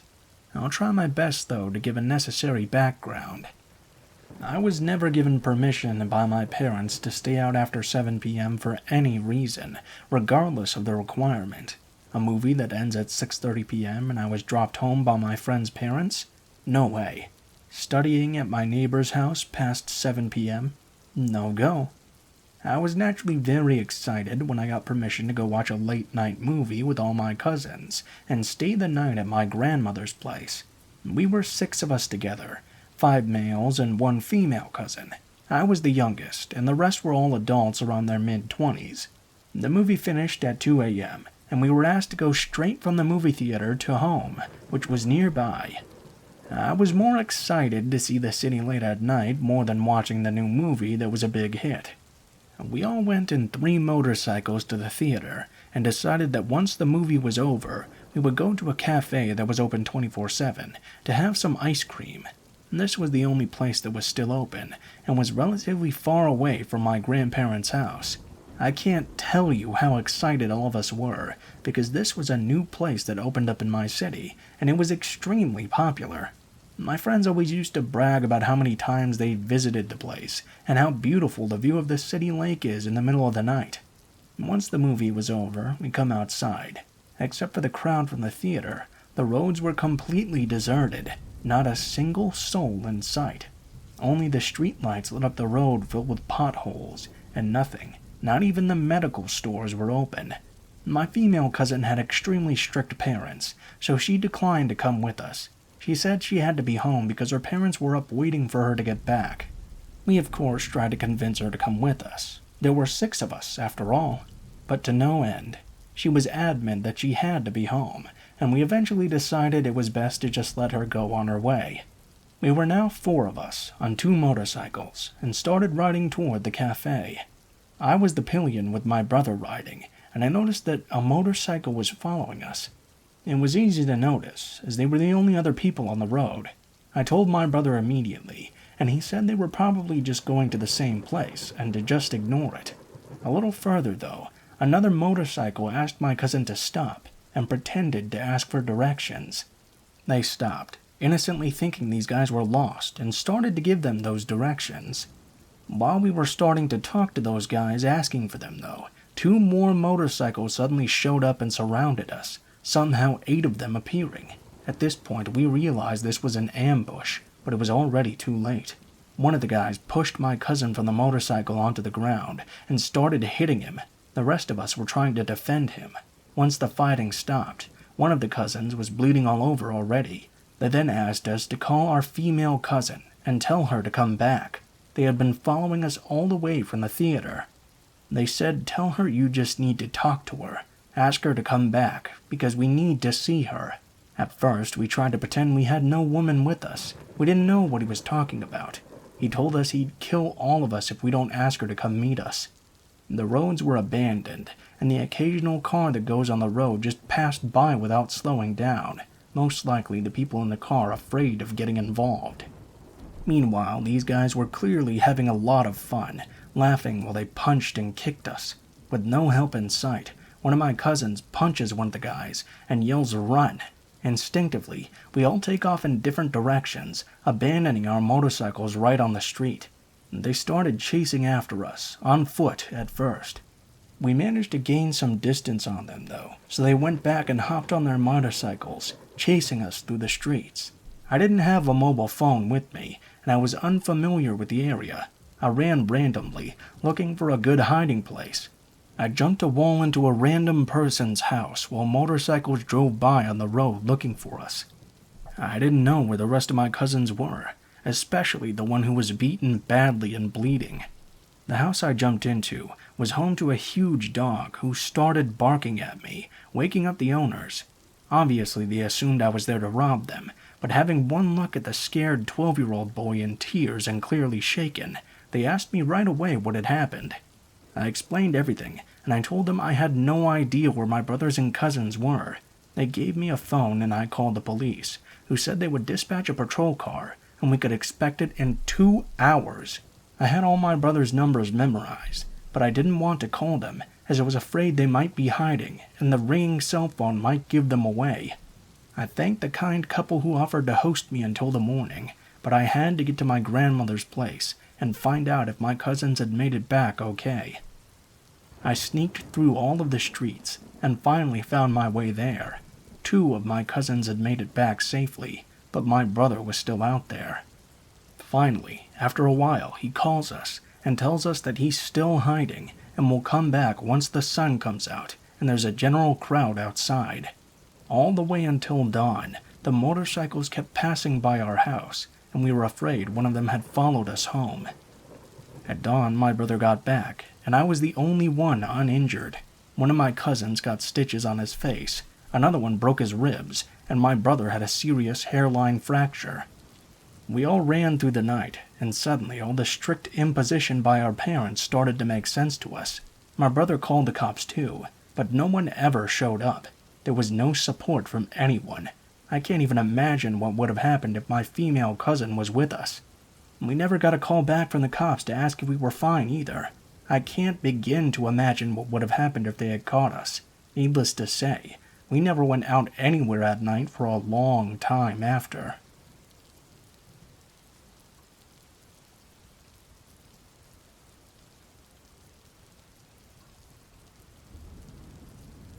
I was young, maybe somewhere between 12 and 14 years old at the time this happened. I had several friends who lived in the neighborhood behind mine, and I was a latchkey kid, so I would often walk there by myself and walk home by myself as well. The walk was maybe 10 minutes or so. One day I was walking to a particular friend's house to spend the night, so I had my backpack on me. I had made it just past the clearing of the small wooded path I take from my neighborhood to hers, when I noticed this large white van. The kind those stranger danger commercials typically warn you about.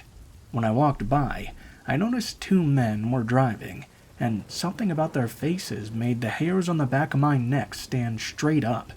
I continued on walking, trying to glance every now and then again to see if the van had started moving. Much to my dismay, it did. It was very slow. This was a residential area after all. Immediately, though, I started running. I turned a corner quick, and luckily made it to my friend's house, losing them at the last minute. I was huffing and puffing, as a child with asthma, and so my friend's dad asked what happened. He goes outside, only to see the van is now obviously gone. He tells me I watched too many horror movies, and I was probably just overreacting. Well, a couple days later, I yet again was going to sleep at this friend's house, so I had my backpack once again. This was early in the 2000s, so I didn't quite have a cell phone yet. I clear the same path when I quickly noticed the same van with the same men in it. They immediately lock eyes with me. I realized pretty quickly that I was now in danger if they had ill intent. They'd seen me, they know which street I'm walking to, and they're close enough to me that if I turn around, I'm confident they could still catch me on foot. I book it. I've never run my little asthmatic ass so fast before in my life. To my horror, though, the van accelerates and follows me up until I reach the street. At this point, the man in the passenger seat flung the door open and got out chasing me on foot. He was overweight, luckily, so I knew my best chance was to outrun him. I threw my backpack, hoping it would either hit him or trip him. Luckily, I did cause him to stumble over just long enough to stall him a bit. I made it to my friend's house, and her dad called the police.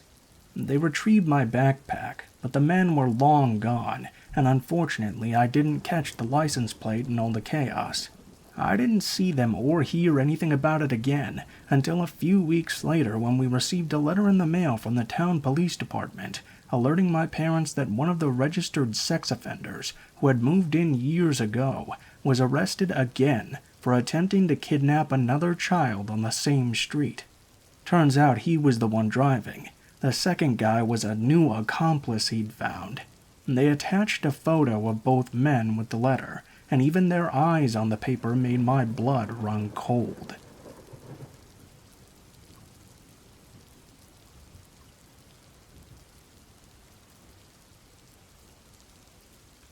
Very long. I apologize, but I kinda don't know how to be concise. Halloween night, stereotypical, I know. Several years ago, I was followed home by a stranger. I worked at a large mall about an hour away from home. The stores all closed at 10 p.m., and the only bus home ran every hour and only dropped me off 2/3 of the way home. I would have to walk the entire rest of the way. This usually happened between 11 and 1 a.m. at night, depending on if I could get the store closed down on time and if the bus wasn't too packed for me to get on. I'm not a small woman. I'm fairly tall and fairly round, not particularly attractive. My uniform was just a polo shirt and black trousers, flat shoes, all covered in a thick coat. I didn't see him get on the bus. To be fair, the bus was packed and noisy, and the walkways were crowded. I did my best to just block it out with my headphones and start staring out the window. I'm not a people person, and having been at work for 12 hours on a busy day, surrounded by these same assholes, I was just pissed off and desperate to get off the bus and be home. When we finally got to my stop, I managed to struggle my way to the front of the bus, through people that refused to move. I stumbled out into the night air and breathed a huge sigh of relief. A couple of people got off the bus behind me, and I started up the hill, crossing the road to continue up the side street that led to my road. This side street is very long, and has offshoots into residential streets on very steep hills going downward. The street itself is lined with various small shops, and there's a high grassy bank on the opposite side that has houses all along the top. It all feels very isolated after the shops close.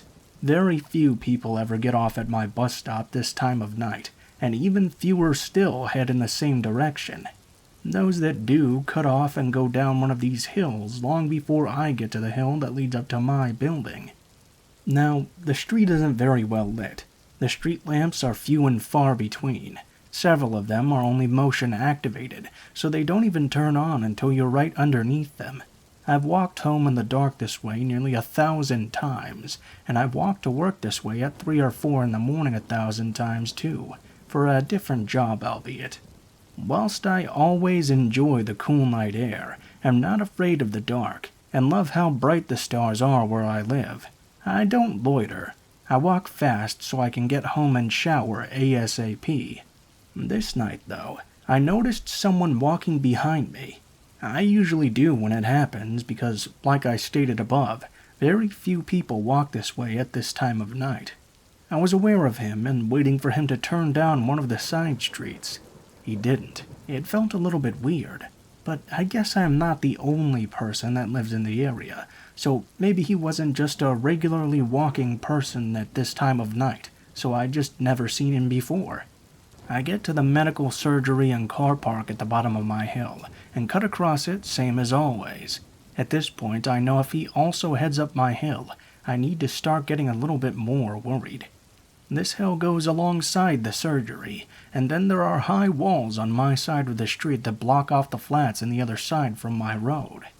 They can only be accessed from the road before mine. At the top of the hill, this wall ends and turns into an alley that runs parallel to my building. The opposite side of the road has multiple closed pubs, a closed corner store, and an old church that's been converted into a Muslim worship center, which is also closed. There are even less street lamps here, and my building is surrounded by a big metal fence with 20 or so feet of grass that slopes down to the entrance where the doorway is lit up. Point being, it's isolated, and the only reason someone should be up there this time of night is if they also lived in the same building as me. This guy crosses the car park after me, and now I'm feeling a bit concerned. I know he doesn't live in my building. There are 9 flats over 3 floors, and 10 people. I know all of them, and they all know me too. We would recognize each other even in this level of darkness. I start to walk faster up the hill, hoping to get inside the building before he can catch up. He starts walking faster too. I can hear him gaining on me, and by the time I get to the gate, I know he's too close for me to be able to open the door and get inside before he's on me. The building is already dark, and I know everyone's in bed. It makes me feel all alone, and at this point I'm shitting myself. Thinking quickly, I cross the road and walk further up the hill behind parked cars. I use the opportunity to swing my backpack off of one shoulder and grab my keys. I wait for him to follow me and get behind the cars too, so it will take just a little longer for him to be able to cross back over before I bolt across the road, throwing open the gate. I swing it hard behind me because he's now sprinting at me, and I think it will either latch before he can catch it or it will smack him. Either way, it will buy me just a few seconds. I slide down the slope, barely staying on my feet because it's dangerously slippery when it's wet. I turn the corner at the bottom and slam my keycard on the reader, pressing hard on the heavy door before it beeps, so it will open that much faster. The door is extremely heavy and on a fire safety hinge. That means I can't slam it or force it closed. The stairs are a couple of steps into the building and to the left. I live on the top floor. It's not exactly a big building, just 3 flats on each floor and 2 flights of stairs. It's also a completely concrete stairwell, so every little sound echoes and can be heard behind closed doors. I get inside the building and immediately start bolting up the stairs. I'm only a few steps up when the door flies open behind me and the guy comes sprinting after me. Feeling a little bit more secure now that I'm in my building and only a few feet away from my neighbors, I spin around before he reaches me and slam my heavy backpack into him. He falls back to the landing and manages to catch himself by grabbing a hold of the handrail. I scream "what the fuck" at the top of my lungs and hold my bag in front of me. Now we're inside, and the stairwell is lit by the motion-activated lights. I get my first proper look at him. He's a little taller than me being 5'8". He's black, and he's old enough to be graying. His clothes are weird, all made out of that weird waxy material some weatherproof jackets are, and he's wearing these heavy boots. I don't recognize who he is at all. He looks at me with these wide eyes as I stare him down. I'm fully prepared to kick him in the face and throw my bag if I have to. I don't want him to be able to follow me into my flat, so I stare him down. He begins to stutter a bit, hands ringing over the handrail and ducking his head a little, trying to look pathetic and harmless. He mutters something about just being here to visit his son. Like I stated before, 9 other people than me live in this building. At that time, none of them were black, and none of them other than myself were young enough for him to be their parent. Even if his son did live here, how would he know to follow me off the bus to get to my building? Why did he follow me when I moved away from it? And why did he chase me? He could have just walked inside and buzzed to his son to let him in if that was true. I began shouting at him to get out, repeating those 2 words over and over again, sprinkling in some "I don't know you" and "you don't live here's." He continues muttering, making excuses, but I shout over him. When I hear neighbors moving around and coming toward their doors, probably to look through their peepholes, I begin to back up the stairs. My neighbor right at the bottom of the stairs, behind the man, opens her door, leaving her chain on and peering through at us. She asks me if I'm okay, and if she needs to call the police. The guy spins to stare at her, his hands out in a stop motion, and I hear another neighbor open his door behind the stairs, also on the ground floor. He calls out too in concern. I yell out to both of them. "He followed me home. I don't know him. He won't leave me alone." I'm now at the top of the first set of stairs, still looking down upon him. My male neighbor starts yelling at him to get the fuck out. either more intimidated by the man than he was me, or realizing he was quickly becoming outnumbered. He began trying to open the front door. You have to press a button to get it to open, and he clearly didn't know this. Further evidence he had never been here before. Feeling more secure now that I'm not alone, and he's trying to flee, I bolt across the landing, up the final flight of stairs, and get my door open before locking it behind me. I was dripping sweat, and very close to a panic attack. I dragged my Hoover to the front door and propped it up, just in case someone tried to open it, so that I would hear it fall. I didn't sleep very well at all, listening to every little sound in the building. Luckily, at least I didn't have work the next day. I woke up at about 6 a.m. to a lot of sound on the building's landings. I could hear people opening every bin chute room and coming back out again. I peered through my peephole to see uniformed policemen searching the common areas of the building. I didn't call the police myself. I assume one of my neighbors downstairs did for me. The bin rooms are fairly large, so I imagine they were checking to see if someone was hiding. I don't know for sure, and I didn't ask. Other than asking me if I was okay when we saw each other next, the neighbors that helped on that night never said anything else about it. I don't know who the guy was or what he wanted. I've never seen him again, and I stopped working at that shopping center a couple of years later. I do feel guilty for not calling the police, just in case he had done this before or since, and the woman didn't manage to get away. But at the time, I just wanted to forget about all of this and move forward.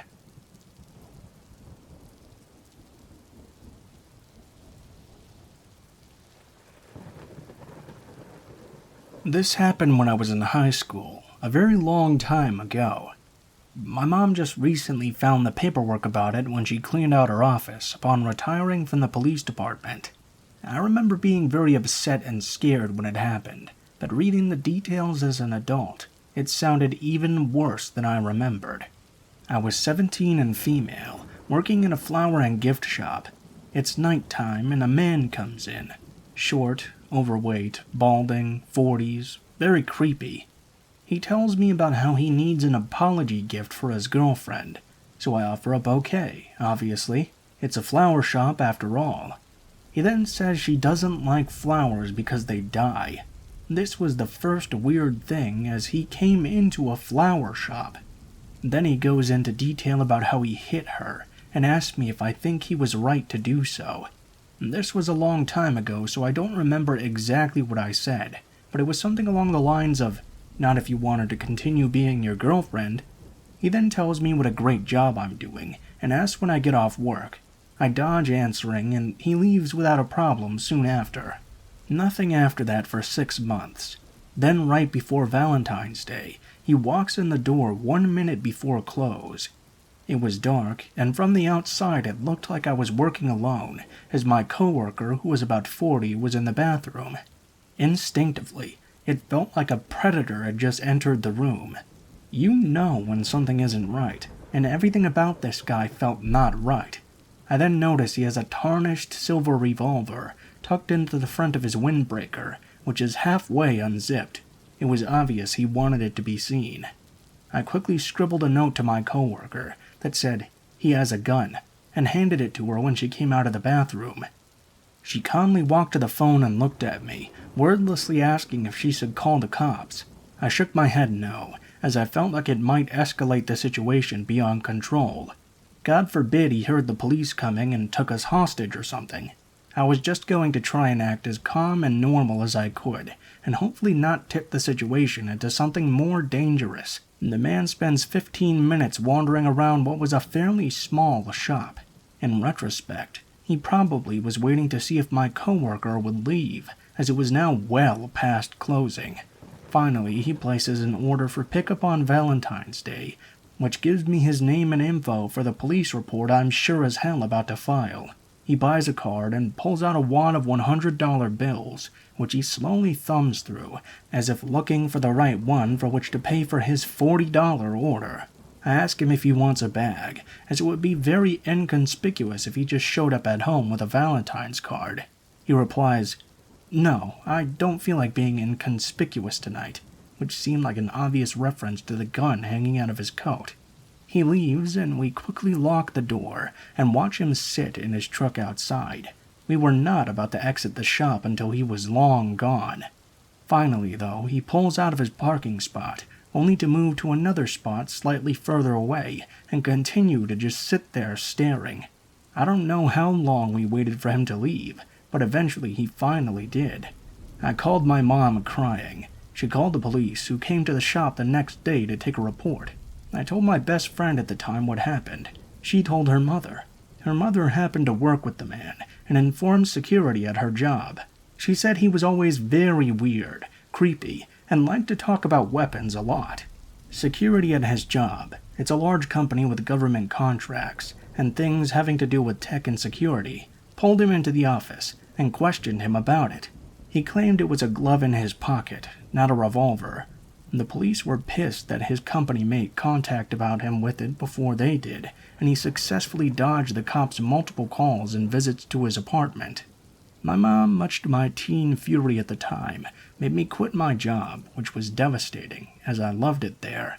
In retrospect, though, it was probably the right call.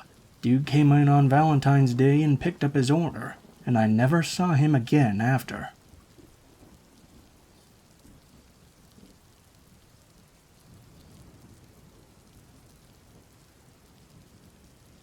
This happened in 2019.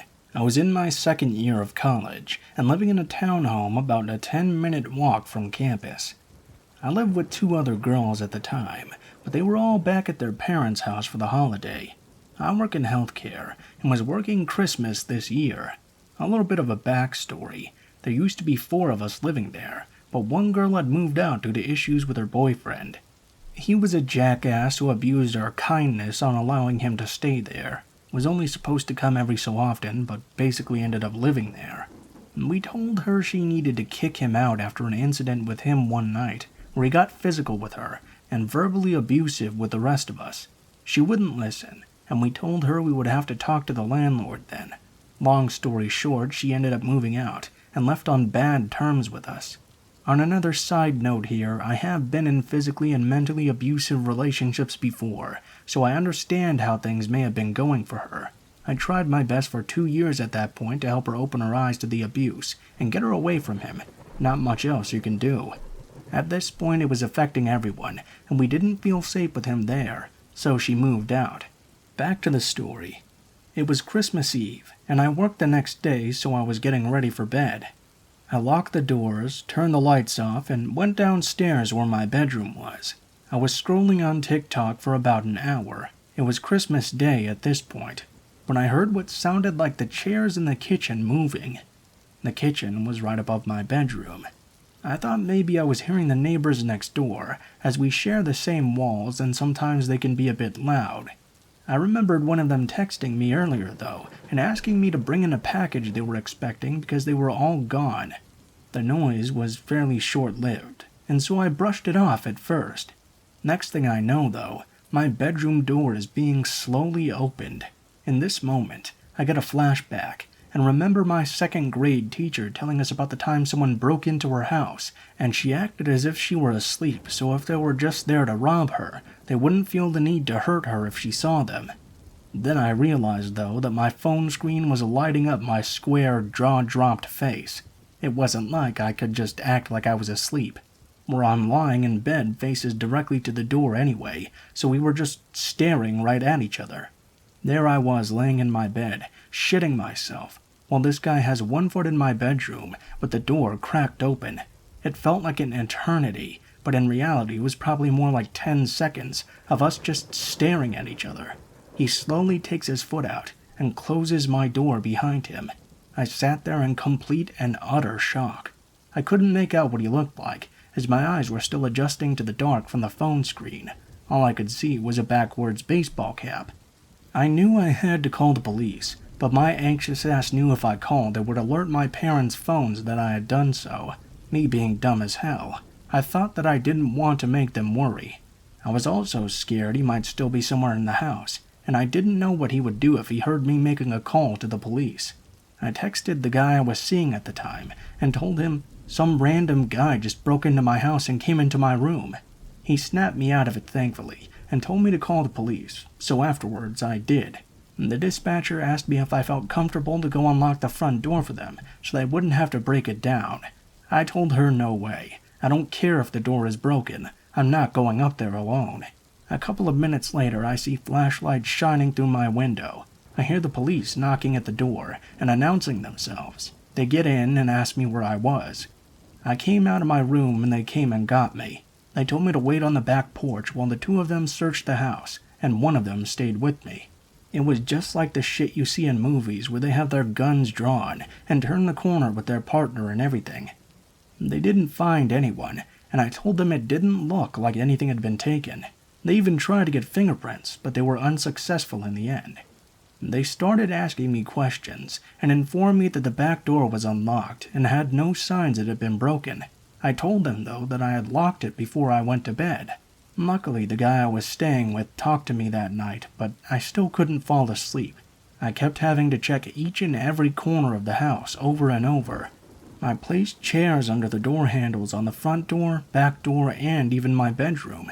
The next day I informed our landlord, and she refused to come out and change the locks. She never ended up changing them for the rest of the time we lived there. Every time I go to bed now, I triple check all the doors have been locked. Doesn't matter where I am. I have a dog now, and he helps my anxiety of intruders, as well as recent purchase of a Ring doorbell. I personally believe it was our old roommate's boyfriend. I think he may have had an extra key, because he was already basically living there. I don't understand, though, why he didn't do anything. To me, to the house, even to our belongings. If it were just someone random, I don't know why they wouldn't have done what they intended, and that could be many different possibilities. I don't know what their intentions were that night, but to the man who broke into my house on Christmas Eve, let's not meet again.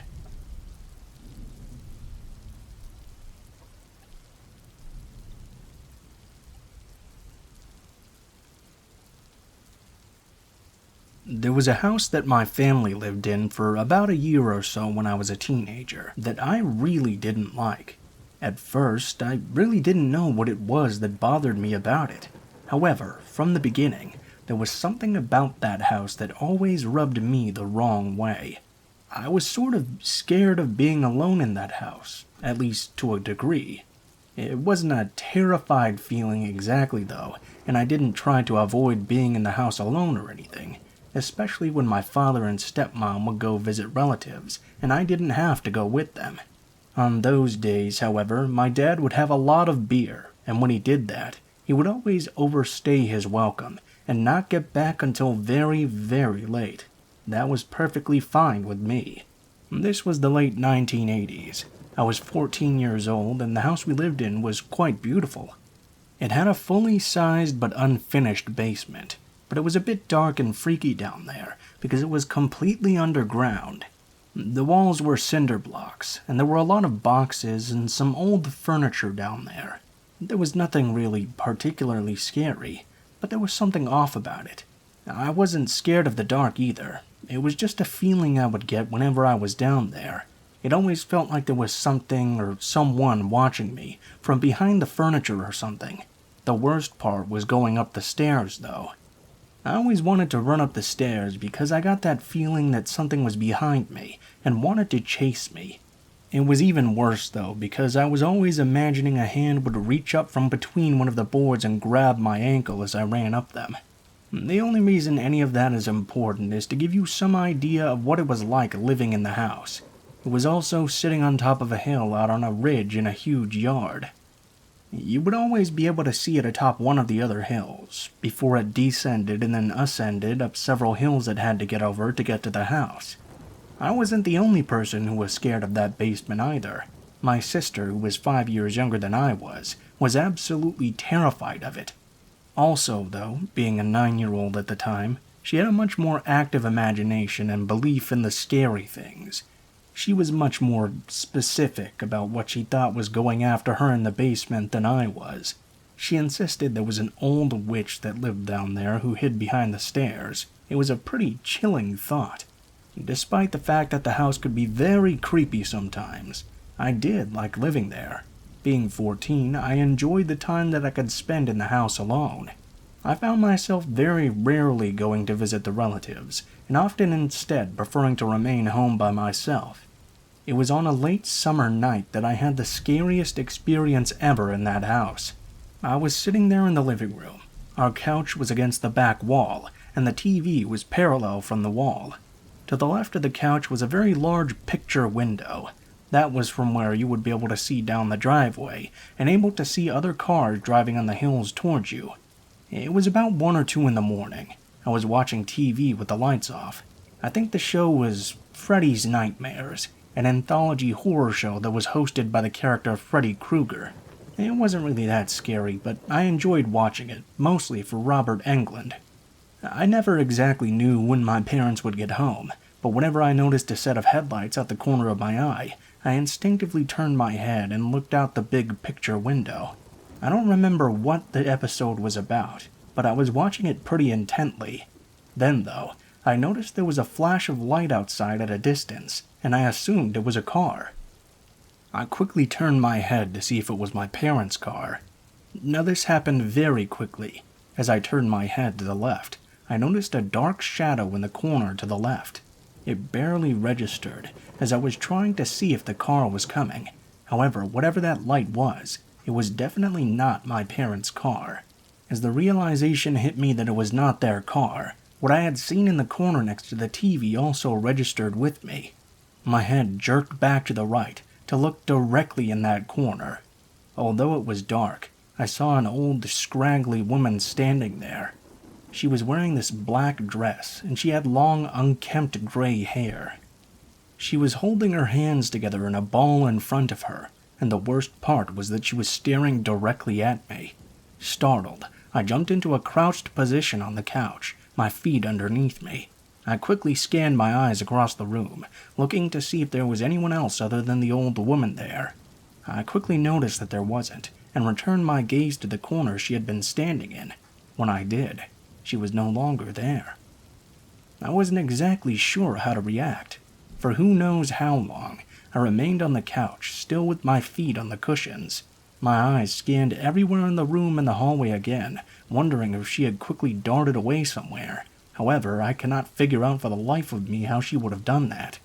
Part of me wanted to go run and turn the lights on, while the other didn't want to move from the couch. I backed myself into a corner and kept watching TV. We didn't have a remote-controlled TV back then, so I didn't dare get up to change the channels. I simply remained on the couch waiting until my family got home. I couldn't get the picture of that woman out of my head, though. Although seeing her was very scary in itself, that wasn't the scariest part. The scariest part was realizing that the scraggly old woman looked like a witch, and remembering that my sister had always claimed to see a witch in the basement, hiding behind the furniture.